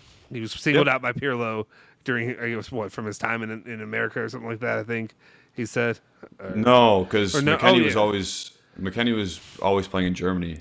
Yeah, cut that out. Don't let people know that I'm a dumbass. Yeah, don't let them know that I'm an idiot. He's Texas boy, so he did play for FC Dallas. He did. But they play other people at him. Anyway, yeah. No, I agree. Okay. Let's see. I think people have an unconscious bias against McKennie because he's American. I mean, I'm not trying to do the poor Americans, everybody hates us, it's so sad. I'm not going to do that thing because I don't care. Because I'm American and it's awesome. No, I'm just kidding. No, I'm kidding. But what I'm saying is that's fine. There is a bias against Americans. A lot of it has to do political and stuff like that. We're not getting into politics. But there's a lot of that where because of that they want to be harsher. And, there's the Americans are fat and lazy mantra kind of thing. That a lot of people are. I can't argue against those. I'm not saying I'm not saying I'm not the stereotypical American. You're not. You're the hardest worker on this channel. Thank you. I appreciate it. I do appreciate that. Thank you. Yeah. Hopefully it'll pay off for all three of us. And for You for do all my of work. Yes, exactly. And for all of you that are here, Joseph says Rabiot complained to his mom about Pogba having more followers than him on social media. That's why they don't get along. Maybe. Maybe. That's probably one of the reasons, to be honest. Well, he's a little bitch boy. Yeah. And this is a point that I do want to say, because Dog Daddy this is a great point. And I do want to bring up, McKennie grew up and learned in Germany. People need to remember that. Yeah, that is actually one of the biggest points, because I wrote the whole, whenever he first came here for the website that we had, he spent most of his life in Germany. So people say that he's a fat American. Like, no, he's probably more German, if we were going to say about like his life is not really based on American culture. Like, very little of it. I mean, he has Like, some of it, but like the way he grew up, no. Yeah. But like the way he eats, yes. yeah, but He wants that ranch house. Yeah, but how do you think it's established? Like, you're doing it in Germany. He's not doing it. I mean, Americans. I don't say we eat healthy. I'm not saying that. I don't. It's way easier to eat at a fast food restaurant when you're all over the place, kind of thing. I don't know. Mm-hmm. Also, all the BS when I'm not blaming my diet on anybody else. So don't get me wrong. Like, it's 100% my fault. But there's plenty. It's access. Not going in on the FDA here, but the access of like food, of like processed crap, is way cheaper and easier than any of the healthy natural stuff. Any of that good stuff. Like, when I'm in Italy and your boy's living up life, he's eating pasta, he's eating pizza every day. You know what I'm saying? Keisha trying to eat pizza. That's what he's doing. But the pizza and stuff like that is not the same quality that you get in America. That just makes you feel like a diabetic who's dying. Like you eat like 2 slices and you're like done. I can say that because I did that today. I had 2 slices of trash Papa John's because that's what they had at my wife's family's house. Just some easy whatever stuff. And I was like, I can't do it. I need a nap. And like in Italy, I was like, all right, put you right to bed. Exactly. I was like, let's go for a run. Let's go for whatever. Let's do it. Yeah. I was, up and down hills in Sorrento.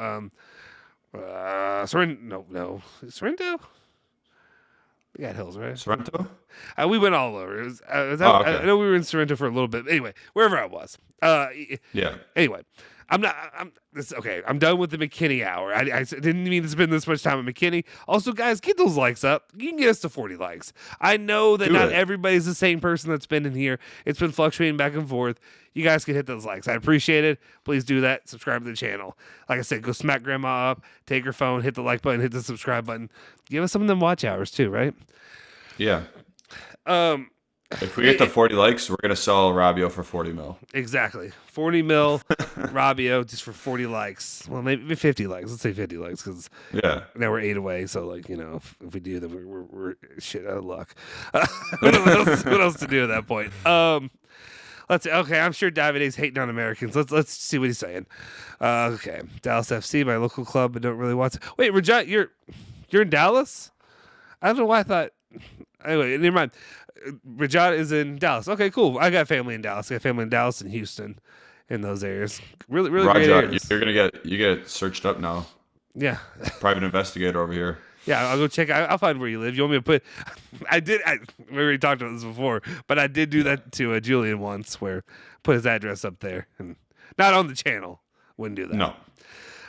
During the build-up today's friendly between U.S. men's national team and Uruguay, I read a couple of stories about Juventus being interested in Pulisic. I literally laughed out loud. That's not new though. That's been thrown out there. There were just a couple of trashy sources. Yeah, it's just kind of one of those things where, like, if a player's available, Juventus is going to be linked. And I think it probably Dude, actually, I would love if Pulisic came to Juve, not because of anything that he does on the field, but just because him and McKennie together all the time. His sister's going to be over there all the time. Oh, yeah. He's going to get into trouble. Stuff's going to happen. Oh, yeah. We're going to have fun then talking the about off-the-field stuff is... it's only off-the-field stuff is going to be... It's only off-the-field stuff. It's nothing about what he does on the pitch. And Keeping up with the Bianconeri. Exactly. That's what we'd be doing.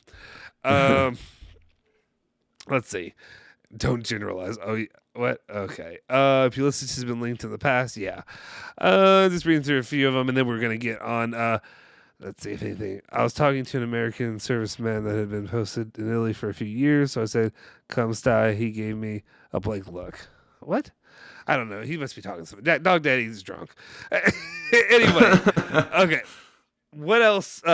Midfield wise, so we talked about guys who could go Rabiot or not Rabiot. We may be stuck with Archer for another season.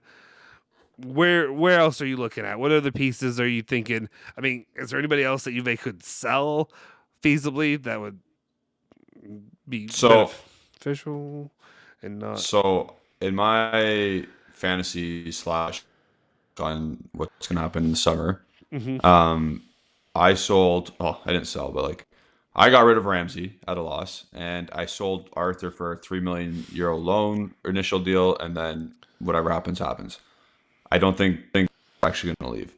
So I think Pogba coming in is the only dude that's going to be coming in. Yeah. This is not negative, Julian. This is not negative, Bianconeri zone. I think that's the realistic outlook because we need to get bodies out. If McKennie is sold, then another dude will come in. Yeah. That's how this Mercato has to operate. We can't sign 3 midfielders and only lose 1 or 2. Yeah. Like that's not how this works. I mean, the problem is too is this is one of those situations where like if you're sacrificing McKennie, you better have a damn good replacement coming in. To me, has to be a starter, or else why are you replacing bench players? That's stupid. No, absolutely not. I don't know who would fire me up at. I mean, it's not going to be SMS. It's not going to. It's not. No, it's not going to happen. Hosto saying Tielemans could be one. I know you all mentioned that. Tielemans is pretty much like Tielemans, but he's pretty much on his way to Arsenal. Yeah. So it might be a good time to go and steal. And it's not De Jong. Like De Jong is going to Man United or he's staying at Barcelona. He's gonna be expensive. Carlos as hell. Soler. Yeah, Carlos Soler is. I don't think he's like what's it called? A step up on McKennie, per se. I think he would be a sub anyway if he came into our team. And Diddy would be great, but he'd be a lot of money. I think. I gotta see how much his contract is. Yeah. I'll let you pull that one up. In Diddy.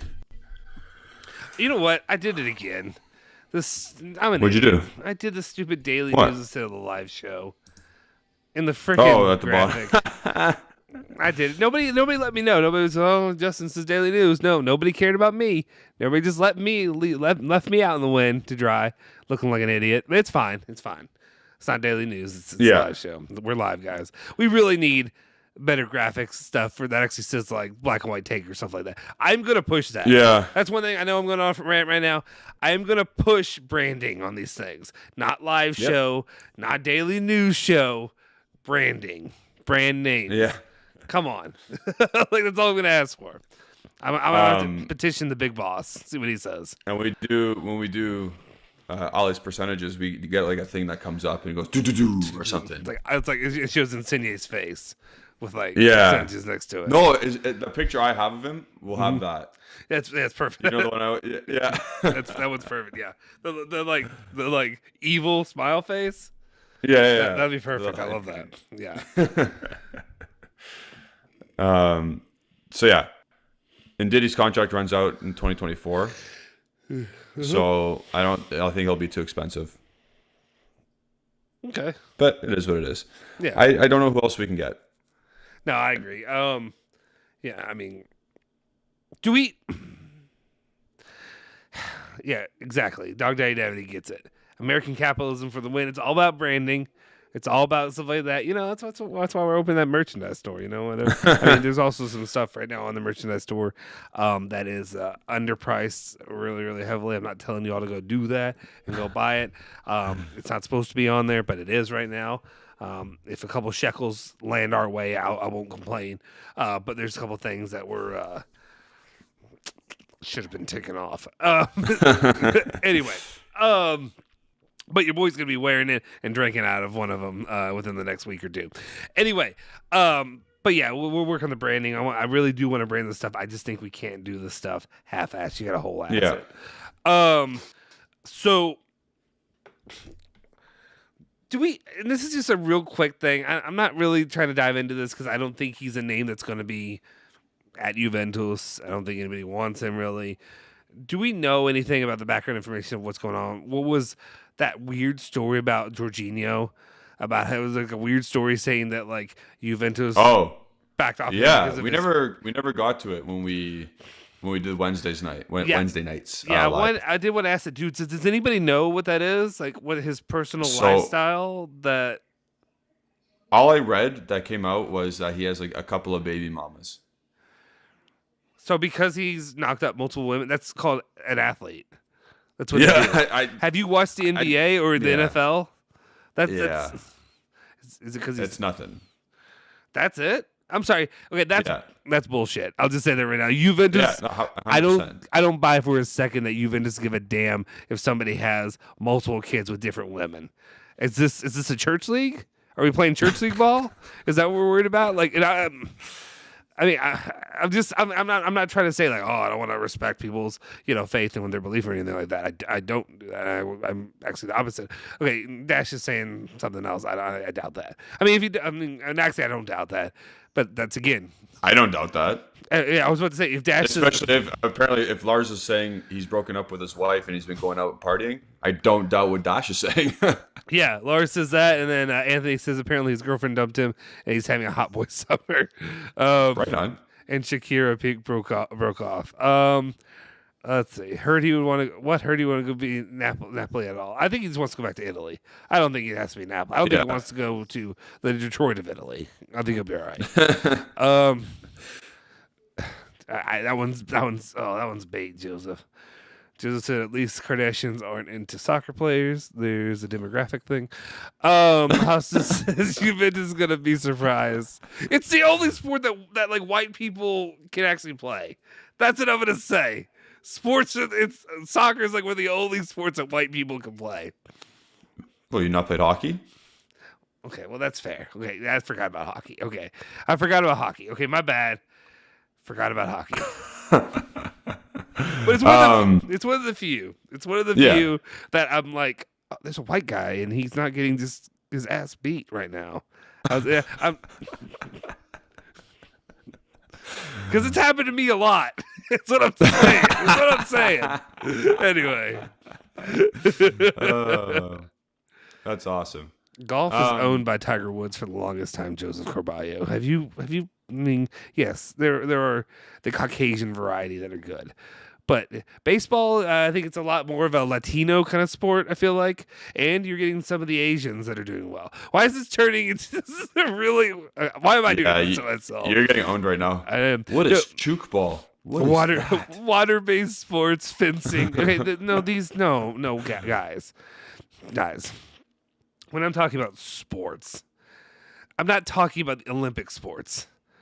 I'm not talking Olympic sports. I'm talking... the money-making ones, like if you were to play college sports, the money makers, American football is the biggest one.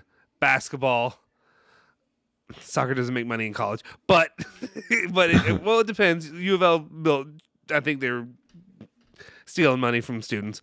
Hey, quick note about NCAA soccer football. When Akron was winning and doing well in D1, my team actually beat theirs. So. Yeah, nice. Just a little fun fact. Yeah, they had like three guys. What? You beat who? Akron. The one that when Louisville lost in the championship to that team. That was quite a while ago. That was 2010. Oh wait, you're wait. I went to school during 2012 to 2016. Okay, so that was probably a year. It was either 2010 or 2011. Well, Louisville played him in the national championship, lost to Akron, and I know they're really good. That's awesome. Yeah. Thank you. You got. Thank you. I'll take that revenge. Yeah. A little bit late. That was for you. Thank you. I'll take that. Yeah. I was really excited. That was probably the first time I ever paid attention to Louisville soccer, to be honest. But actually, no. Actually, I have one of the players. Actually, he was in a class with me at U of L, and it was a horror movie class. Horror, not horror. Horror movie class. That's interesting. Literally just watching horror movies every week, and we had to talk about it. So That's interesting. So I failed this class the first time. Only class I've ever failed in college. And the reason I failed is because it was an attendance-based class. I thought I could just show up. My twin brother and I thought we could just show up and be fine. He didn't tell us it was attendance-based. Or maybe he told us, and maybe we missed the first day when he told us that attendance was really important. Yeah. So anyway, we got paired up. It was my brother and I, and then two other U of L soccer players who were on our team of 4 people.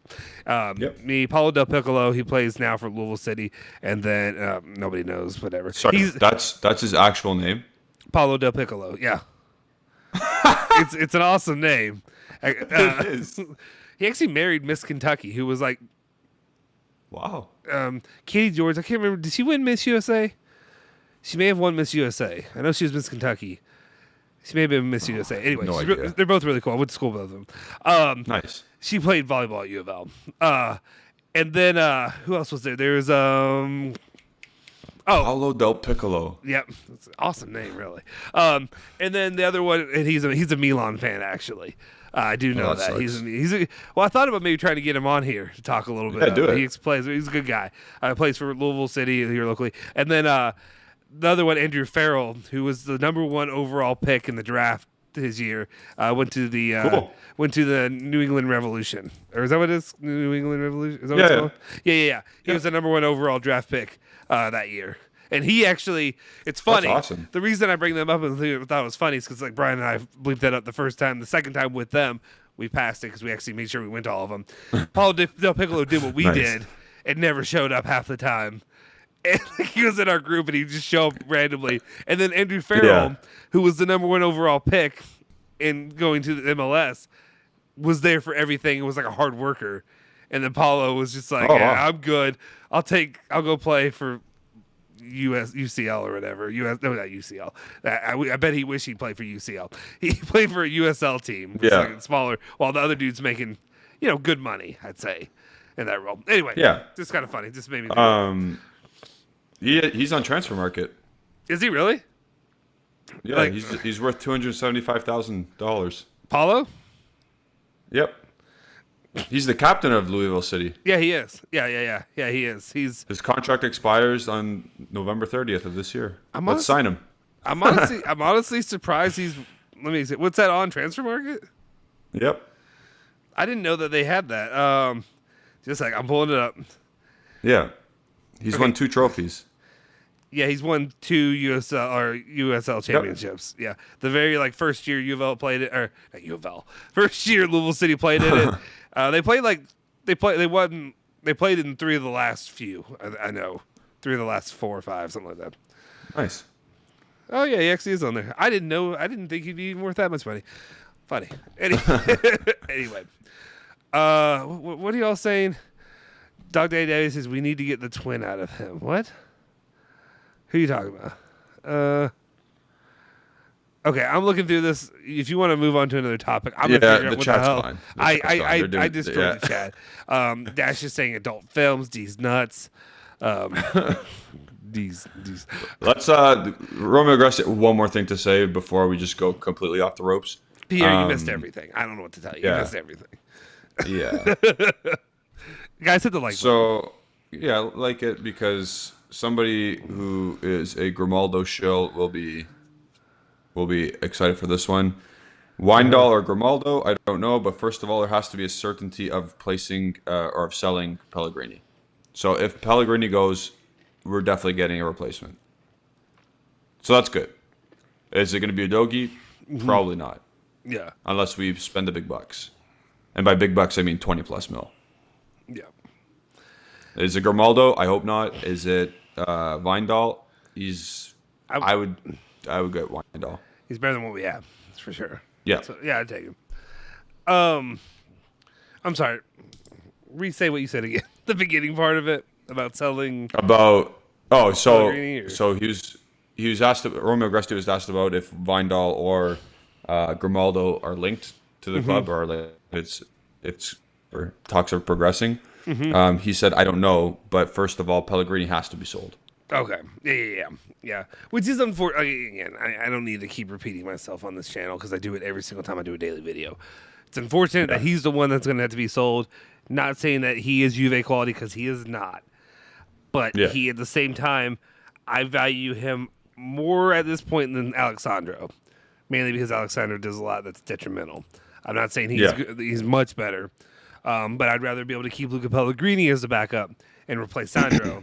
And then you're moving a little bit better. Instead, what's going to happen is you're going to be stuck getting rid of Pellegrini, bringing in another guy, having Alexandro, and then trying to get another guy there. So you're going to have to do it twice instead of allocating money where you should. Agree with you. Grimaldo doesn't do much for me. Wijndal, I'd be happy with. Yep. I don't know how much you'd have to end up paying for him, though, because it's not the 10 mil, right? It's like It's not 10 mil for non-Dutch teams. Yeah. Yeah. Real quick, people who are asking, I have a twin brother. We're fraternal. we don't look alike. I mean, we look alike. We're big bald dudes with beards, but we don't look alike. Like if you saw us, you'd be like, okay, they're brothers, but they're not twins. If that makes sense. Hence fraternal. Yeah. Anyway. Yeah. Anyway. There's a little bit of breaking news with Bremer, not with Juventus though. It's with Inter, so I don't think we're gonna get Bremer. Is that what it said? Let me see. Oh, yeah. Did you read the whole thing or just? Gleison Bremer is getting closer and closer to Inter. Expected a meeting with Torino in the next days to try and reach an agreement to sign the center back. Yeah. Who's already agreed personal terms for a contract. Yeah. So we can let that. It's only 3 million. It's like, see, 3 million euros. Like that's cheap. Mm-hmm. Yeah. I mean, no. Yeah. That is really, really cheap. It's really frustrating that Juventus are not in on him. And again, that's another one of those situations where they're like, of course Juve are doing other things. Okay, then what are they doing? What are they doing that's better than him? Like, what are they doing the best center back in the league this year? Yep. Like, is Gabriel Magalhaes better than Bremer? Right? I don't think so. I mean, I don't. Sorry, did you say no? I glitched out for a second. Oh, sorry. It said I don't know, but I would say no. But Bremer's better than Gabriel. Yeah. Yeah. Yeah. So what are we doing? You're right. And Gabriel would command a more high salary because he's coming from Arsenal with a high salary, and he'd be transferring over to his next team, which would be a high salary. So crazy. It really is, in my opinion. No, yeah, I completely agree. You ready for tomorrow? You ready? I am. I mean, I am, as long as things go accordingly. And well, I guess I'm even if they don't, because at the end of the day, I'm not gonna do like doomsday because listen, I'm gonna be right all along if he doesn't end up signing. By the way, yeah, you will about which point? Wait, which part? Okay, guys, if y'all haven't hit the like button, there we go. I'm gonna be right because I said don't put it in stone yet that Di Maria is coming. Paul Pogba's coming. Like let's not kid ourselves. Paul Pogba is coming, but I think Di Maria's like to go full scale. We're happy that the decision is coming tomorrow. Yeah, absolutely. Get this one because if it came June 16th or whatever, I think we were talking with Davide about this too. If it came June 16th and he said no, then I'd be really pissed. But it's coming tomorrow. It's still late that we're getting a rejection now because you know how long it's going to take us to get our next target. Yeah, because it's meeting to the meeting to have a little dinner. We want to feel things out. Juventus don't want to pay that extra $25, so they're going to really hold out to see if maybe there's stuff like that, and it's going to be frustrating. I think I'm still leaning toward it gets done tomorrow. I still think it does. I think. Okay. I mean, I don't know. I guess I don't love that those two other potential destinations have lined up. Yeah. Because they haven't yet, but if they do, you'll know gone by tomorrow that they did. Yeah, he's not coming here. Yeah. What time do you think tomorrow? Do you think this is going to be an early one, or is this going to be? I think it's going to be at lunchtime. So not their for lunchtime. Us. So like their lunchtime, which is us early. Yeah. Okay. don't love that timing. I don't love that timing. Yeah. I mean, when we go live, it's not going to be 6 a.m. probably. It's going to be like 8. Mm-hmm. Yeah. You know what I mean? Like, Yeah. I don't think we're just going to get up and ready to go because we want to get the source correct. We want to make sure everything's correct. Yeah. Like, once the top-end merchant says, here we go, we will go live. Or, like, a little bit after that. But if Romeo Agresti says he's going to be a Juventus player, we're going to corroborate it first. Yeah. Right? We want more than... Like, we don't want the Gazzetta dello Sport to say it's done. And we're not coming on if they say it. Unless it's Fabiana. I trust her. But we're not going to... Yeah. I know we're not going to go on that, but I would imagine, we're not going to do Momblano. We're not going to do that, even though Balotelli is definitely coming. But yeah, no, I completely agree. I think it's just going to be a situation to sit back, wait. But once Agresti speaks, and I know he'll be one of the... I feel like maybe you'll probably get a Nico Schietta out there first. It'll be Nico first, and then those like Tuttosport will say yes, and then Gazzetta will say yes.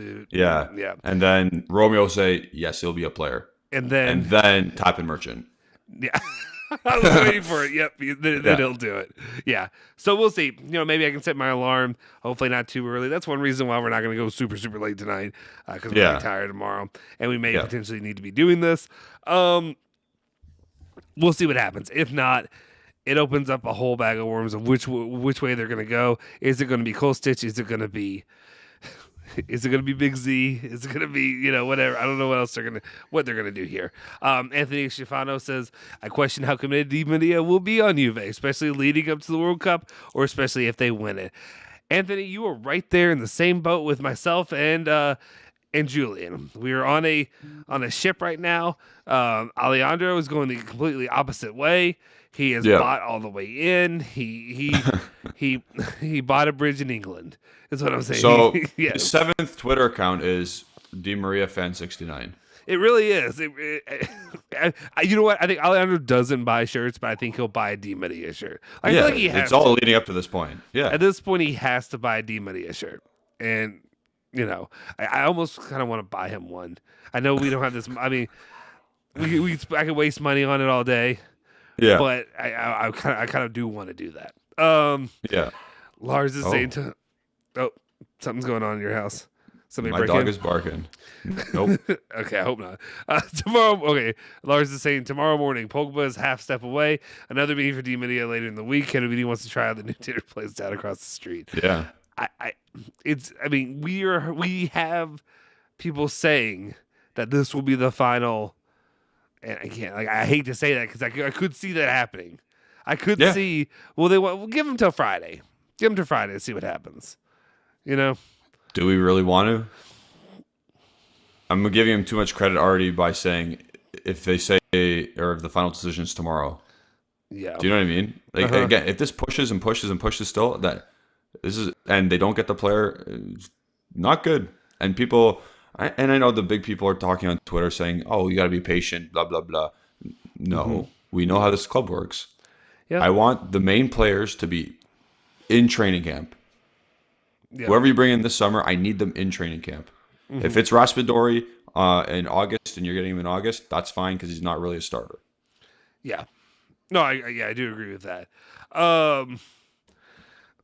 We'll see. I don't look forward to let's start this all over again. Let's start this crap. Yeah, no, seriously. Oh gosh, here we go. Michael, let me say this real quick, guys. Michael said, Justin, did you give Alejandro the €100 from the end of the Epic Thursday night late night live for his microphone? Yeah, did you? Let me clarify this. The money, we'll leave the money part alone. We don't need to give the inner workings of how we do things here. But it's accessible. Should Alejandro need it? Here's the thing, Michael. You commented on it. And I've had a lot of fun with these comments. I truly enjoy all the comments that are going at Alejandro about his mic. It's not because I'm like, Alejandro, your mic sucks, you need to fix it. Well, I wish he would fix it. But at the same time, it's just fun trolling Alejandro at this point. Yeah. Yes, Michael says it's a joke. Exactly. I want you all to continue to troll him. He went in and deleted your comment, Michael. After I pointed it out to him, he gets big. He's big mad online. So like next time, what I ask y'all to do is, as soon as we go live and Alejandro's there, comment what the hell's wrong with your mic. Yeah, just like literally, even if it's perfect to begin, just the entire time, comment, dude, what's wrong with your mic? Like, dude, can you fix your mic? Dude, I can't hear you, your mic. Just do it the entire time. And I would also ask you all, just like, if you all stay on the channel, to continue to do this in perpetuum. Is that how you say it? Forever is what I'm saying. Yeah. Continue to do it forever. Until he gets the mic? No. After no? Oh, even when he gets a good mic? Forever. Continue to tell him his mic is shit. Just continue to do it for fun.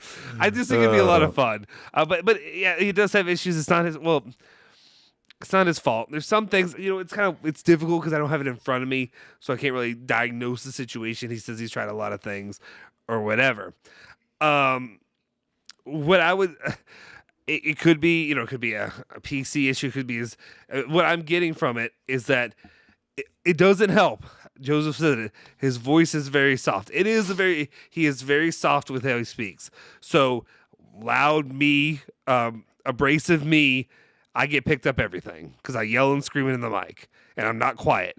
And I think, like right now, I think I'm talking in a normal tone. I bet if I was my wife, she probably just hears me doing like just screaming into a mic right now, and that's what it sounds like. And it's just how I do it. That's how. I mean, it's also like through experience, it's what you do. If you're talking quiet, you're gonna lull people to sleep. If you just keep talking like this, you can have great points, but they're not gonna hear. Exactly. There was one time I told Alejandro, and it was both him and he had another guy on, and they were both just very chill. And I was like, you guys were great to like rock me to sleep. Like not saying you were boring, but I was just saying you all had the voices that are just soothing and relaxing. And I'm just like, baby boy's going to, like, I'm dozing off. I'm driving way home or whatever. And I'm like, I can't do this. But he says like a controversial take is like the soft spoken. It's like, oh, did he just say that? It's like a second. It's like you get caught off guard. I was like, is that? But I hope Alejandro gets to this point just so he's like big mad, and then he's like, then he fires this once again.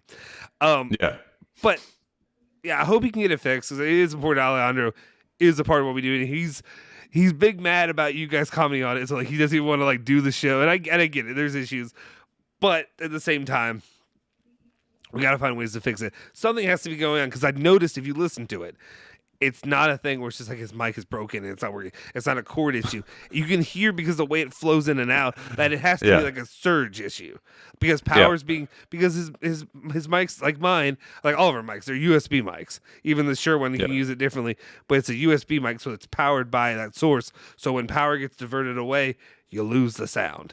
I don't know what's causing it. I don't know Belgium. I live in America. I know my electrical setup, and I know it's good.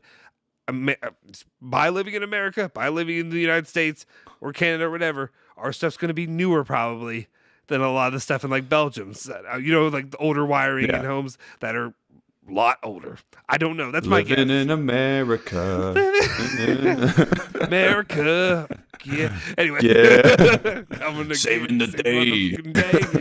Anyway. I don't know what it is. Hopefully we can get it fixed. We would love to have him in his shiny voice speaking so all of you can hear and he can just, piss on all of you. That's what he'll do. So anyway, we'll see what happens. But again, if you're doing it because it's funny, continue doing it. If you're doing it because you just want to bitch about it, keep doing it. I guess just keep doing it. I don't know. It's probably a bit of both. Like it's probably annoying, but at the same time, whatever. Yeah. I'm trying to put it out there. I just like there is a little bit, and again, Allie needs a megaphone. There is a little bit of like that's why I'm trying to see. I want to tempt him. I'm trying to bait him into arguments. I've tried it so many times, and like I said, the Zaniolo one does not work because he has the stat sheet. He has that stat sheet on me. Yeah. We need something to draw him out. It might be Di Maria. Maybe if I go, I think it'll be the biggest sticking point. Like that, like because he and I usually agree, right? Like we usually agree on everything. It's weird, but this one is a little bit different. And again, when we say Di Maria, we don't agree with Ale. We don't agree not on his technical ability. We agree on his attitude. Exactly. It shocks me that Ale is willing to buy in as much as he is on him. Just because I'm like, dude, I hit the like button. I just want to throw that in. Guys, can we get to 40 likes? I thought 40 wasn't gonna be enough. You guys are just letting me down. Hit that like button. 40 likes. That's all we ask. It surprised me just because he can find the cloud in the silver lining usually. I usually can rely on him to do that, and like he's fully in, and I get it. He looked amazing against Italy. Italy team that's not been great though. Let's not kid ourselves. But at the same time, I want to see what happens there. I want to see, and I want to battle. We need to work on battling. I think that could be a lot of fun, especially if we can get him to do that. The wallpaper, Ahmed, I think he puts the wallpaper in the Discord. It's not a weekly wallpaper, it's a monthly wallpaper. But it's in the Discord, and it should be under there. It should have them under there. I think it's literally called wallpaper. I think it's literally called wallpapers. Guys, if you're in here and you want to join the member squad, consider joining the member squad. It's down below. There's a link. You can join it, become part of the member squad, be a part of it. Joseph, Dash, Ahmed. It's all Pierre, right? Pierre Patello. Yeah. Sorry, I apologize if I said it wrong. And other guys that have been in here today, consider joining it. We appreciate 50 more likes, and Dog Daddy Davide will take his shirt off wherever he is. What's up, Hobo Juve? So for Ahmed, the wallpaper came out yesterday on the 4th. And if you're in there, so you have access to it. Yeah. There's 2 of them that actually came out, so he actually did make 2. Okay, Dog. Here's Daddy. Can you just put Davide, whatever your name was before, back on there, because I hate reading them. Justin not buying your electrical excuse. Turns out I play with wire for a living. Congratulations. His computer should smooth things out as it converts the AC to DC. Well, I don't freaking know, dude. I'm trying to come up with whatever excuse I can come with to figure out what's wrong with this thing. I don't know his setup. Like Lars says, we need a fundraiser to send us out to Ale to check the mic in person. You know what actually would be funnier? Just send Julian. Just send him out there to do it. Send me. I don't know what I'm doing. That's why it would be funny. Like, just send you out there. Hey, did you plug in the cord? Just the 2 of you just shoving it, whatever, like trying to figure stuff out. Here's the thing. I'm not saying my solution would be any better. My solution is go to Best Buy and buy a new mic. Go to Best Buy, buy a new computer. That's my solution to everything. My solution is buy a better thing. That's what I did. That's the only thing I did. I haven't fixed anything on here. I just bought new crap anytime I had an issue. Exactly. Davide. By the way, Davide put into our Discord chat everything about our original. Remember what we talked about? Juventus's. Oh yeah. Jesus is. That must have taken him to write out and find everything. That must have taken you at least 5 to 10 minutes. Here's the one thing. Davide has the time to be as petty as he wants to be. And I give him credit there.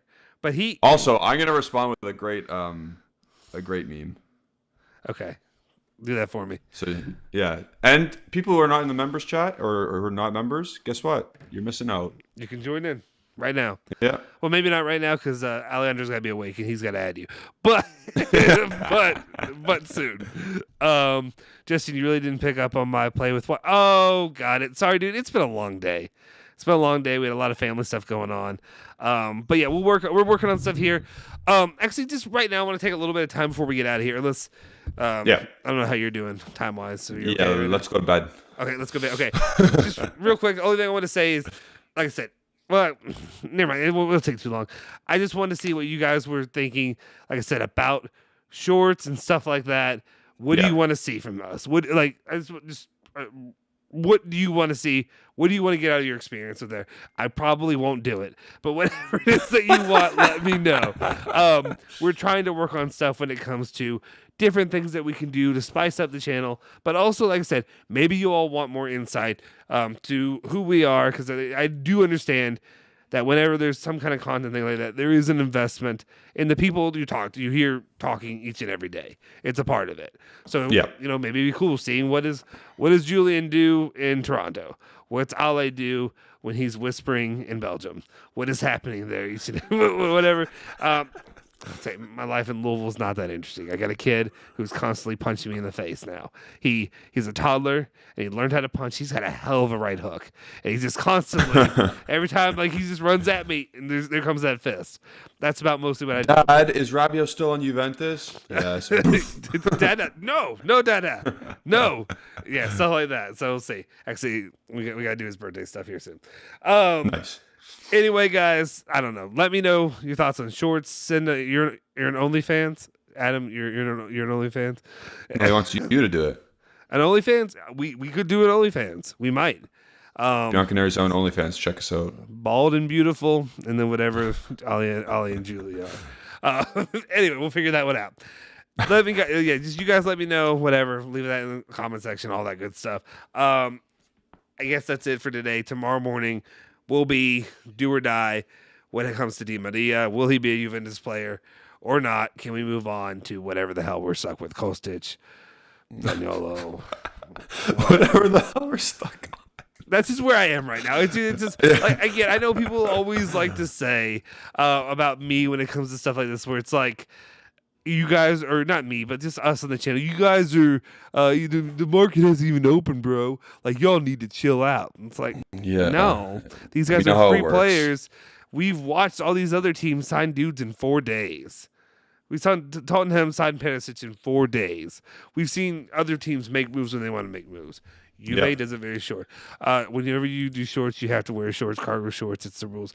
I don't own cargo shorts. This is this is gonna sound really douchey. I wore cargo shorts in high school and stuff like that before. When I went to college, it's kind of like you're not supposed to wear cargo shorts when you're an adult, and they won't let me wear cargo shorts anymore. My fraternity made me stop wearing cargo shorts, and I get it now. So as an adult man, I don't wear cargos. What am I bringing with me? There's breaking news from Nico Shira. All right. It's Juventus. Manchester United's main target as a new center back is Matthijs de Ligt. Wow. Ten Hag loves him since Ajax times, but Juventus would not want to sell him, and they're working on the renewal, even if there will be even if they activate the release clause, 125 mil from this summer. Wow, that's a big one. That's a big drop from our boy Nicky Skira. Yeah. So sleep well. What we can get out of sleep well. Bye, guys. Yeah. Bye. Have a good one. Bye. Anyways, just immediate take. It seems as though they're going to re-sign him still, or renew him still. Yeah. From what I'm reading here, it says they will be active. They would like to activate it, but we're going to say no, or he's going to renew still. Not that we're going to say no, but he's going to renew still. Yeah. Yeah. Is that a mistake? Jack Bro says for 125 they could have him. I'm okay with that. I mean, if they're willing to pay that, I mean, you know how shitty it would be if they signed the deal, the renewal, they dropped the release clause to 70, 80, and then Manchester United comes in and they activate it. Again, what to restate this, if the release clause is 80 mil and Man United say, hey, we got 80 mil, that doesn't mean he's sold. The player still has to want to go. So it's not a done deal just because they activate the release clause. Right. So, though there have been murmurs that that he might want to go. With him and all that. Yeah, for sure. Well, of course, and then the draw of Ronaldo confirming he'll be back for another season. Yeah, he's the one who got him. Absolutely. Yeah, there is.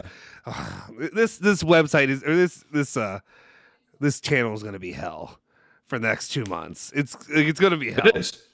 But you guys are 100%. Here in hell with us. Yeah, so we appreciate you all for being in hell with us, and that's what we're doing. We're having fun with it. Yeah, I don't really have a lot else to say with it. We'll see what happens. It sounds like the renewal, but of course, it sounds like Di Maria is going to be a player, and who knows what's going to happen tomorrow. So exactly. Weird. What? Kind of cool comment from Master G. Yeah, that's cool. Whatever. So Master G says Pogba is being driven around by my brother's friend's limo company. He's in Los Angeles right now. I told him to ask about Juve. He wouldn't ask him. He had to stay a pro. You can ask about Juve. Kind of weird. You don't have to be I mean, okay. I mean, he's going to Juve. It doesn't matter. Miami to LA, living the Pog life. Yes, Davide. Also, from our talking earlier, Ahmed was saying, thank God we don't have dress code where I work. It's not a dress code. It was just, my fraternity was like, grow up. It's douchey. Yeah. I get it. We're douchey. But at the same time, I also understand. It's like, I am an adult man now. So like maybe I shouldn't. But whatever. But yeah, also I don't have a dress code in my work. I'm a private investigator. I literally wear shorts all the time. That's all I wear. I mean, when I have to do real business and real investigations, like when I'm on surveillance, I'm wearing shorts. I'm wearing a t-shirt. But otherwise, yeah, I do wear like suits and stuff for other things. But for the most time, I'm living that short life, baby. Master G also throws that he's hired to drive him around for this whole week. I'm going to ask him again. He sent a cool pic with him. Oh, cool. If you're on Twitter, send it to us. If you can. Yeah. Maybe you can't send it. Maybe he'll get fired. I don't know. You let me know. NDAs. Anyway, guys, I think that's going to do it. You have anything else you really want to talk about? Because there's a good chance if the news breaks early in the morning, we could just go live and talk about it and yell. So even like if he doesn't come too, I don't know. Whatever you're up to. Yeah. If he doesn't come, I'm going to save all my stuff for the 5 o'clock show. Yeah. Oh yeah. I'll let you fire it off there. But if we have a if he comes, yeah, I'm coming on. Yeah, if we have a here we go, we'll definitely get that up there or whatever. Make sure, Master G, send it to us at Justin Sofer and at Genotti151. If you send it to the at Bianconeri Zone, we don't see it. We're not going to see it. It's only Ale, and Ale is Ale. Dog. Okay, one last thing. Davey, I can see Justin in 5'11" pants and a brown button up. What's 5'11" with a black bulletproof vest? I do have a bulletproof vest. That was more because when I first started doing this, my mommy was worried that I was going to be in serious danger. Did she buy you one? Yeah, she bought me a bulletproof vest. Yeah, nice. She did. She spends money on like, ridiculous stuff. But yeah, she was like, "You need this," and I was like, "Mommy, I don't need this." I said, "Mommy." You said, "Mommy." No, I didn't say that. 5'11". I'm not 5'11", bro. I would say I'm not 5'11", bro. I'm 6 foot. I'm that guy. I'm not that guy. I'm not that guy. Actually, I'm being truthful. I'm not. Whatever. So 5'11". If you ain't 6 feet or higher, you ain't nothing. Yeah, that's what my wife said. Anyway, that's it. Anyway, that'll do it, guys. Okay, appreciate each and every one of you. If you haven't hit the like button, please do it right now. Get us to 40 likes before we get out of here. We'll be back in here probably less than 12 hours. Really, probably about maybe 9-10 hours. If the here we go is imminent, if it happens, here we go. We'll talk about it. Anyway, guys. That'll do it. Make sure you hit the like button, smash the subscribe button. Follow us at Bianconeri Zone, Twitter, Instagram, Facebook. Follow us also on Twitter for each of us at Justin Sofro, at Genotti151, and at Alejandro BZ because we say BZ, not BZ because we're American. Follow him at Alejandro BZ. I don't know why it bothers me so much. My brother and I had this talk yesterday. Anyway. That'll do it, guys. We'll see you guys next time. Forza Juve. Forza Bianconeri.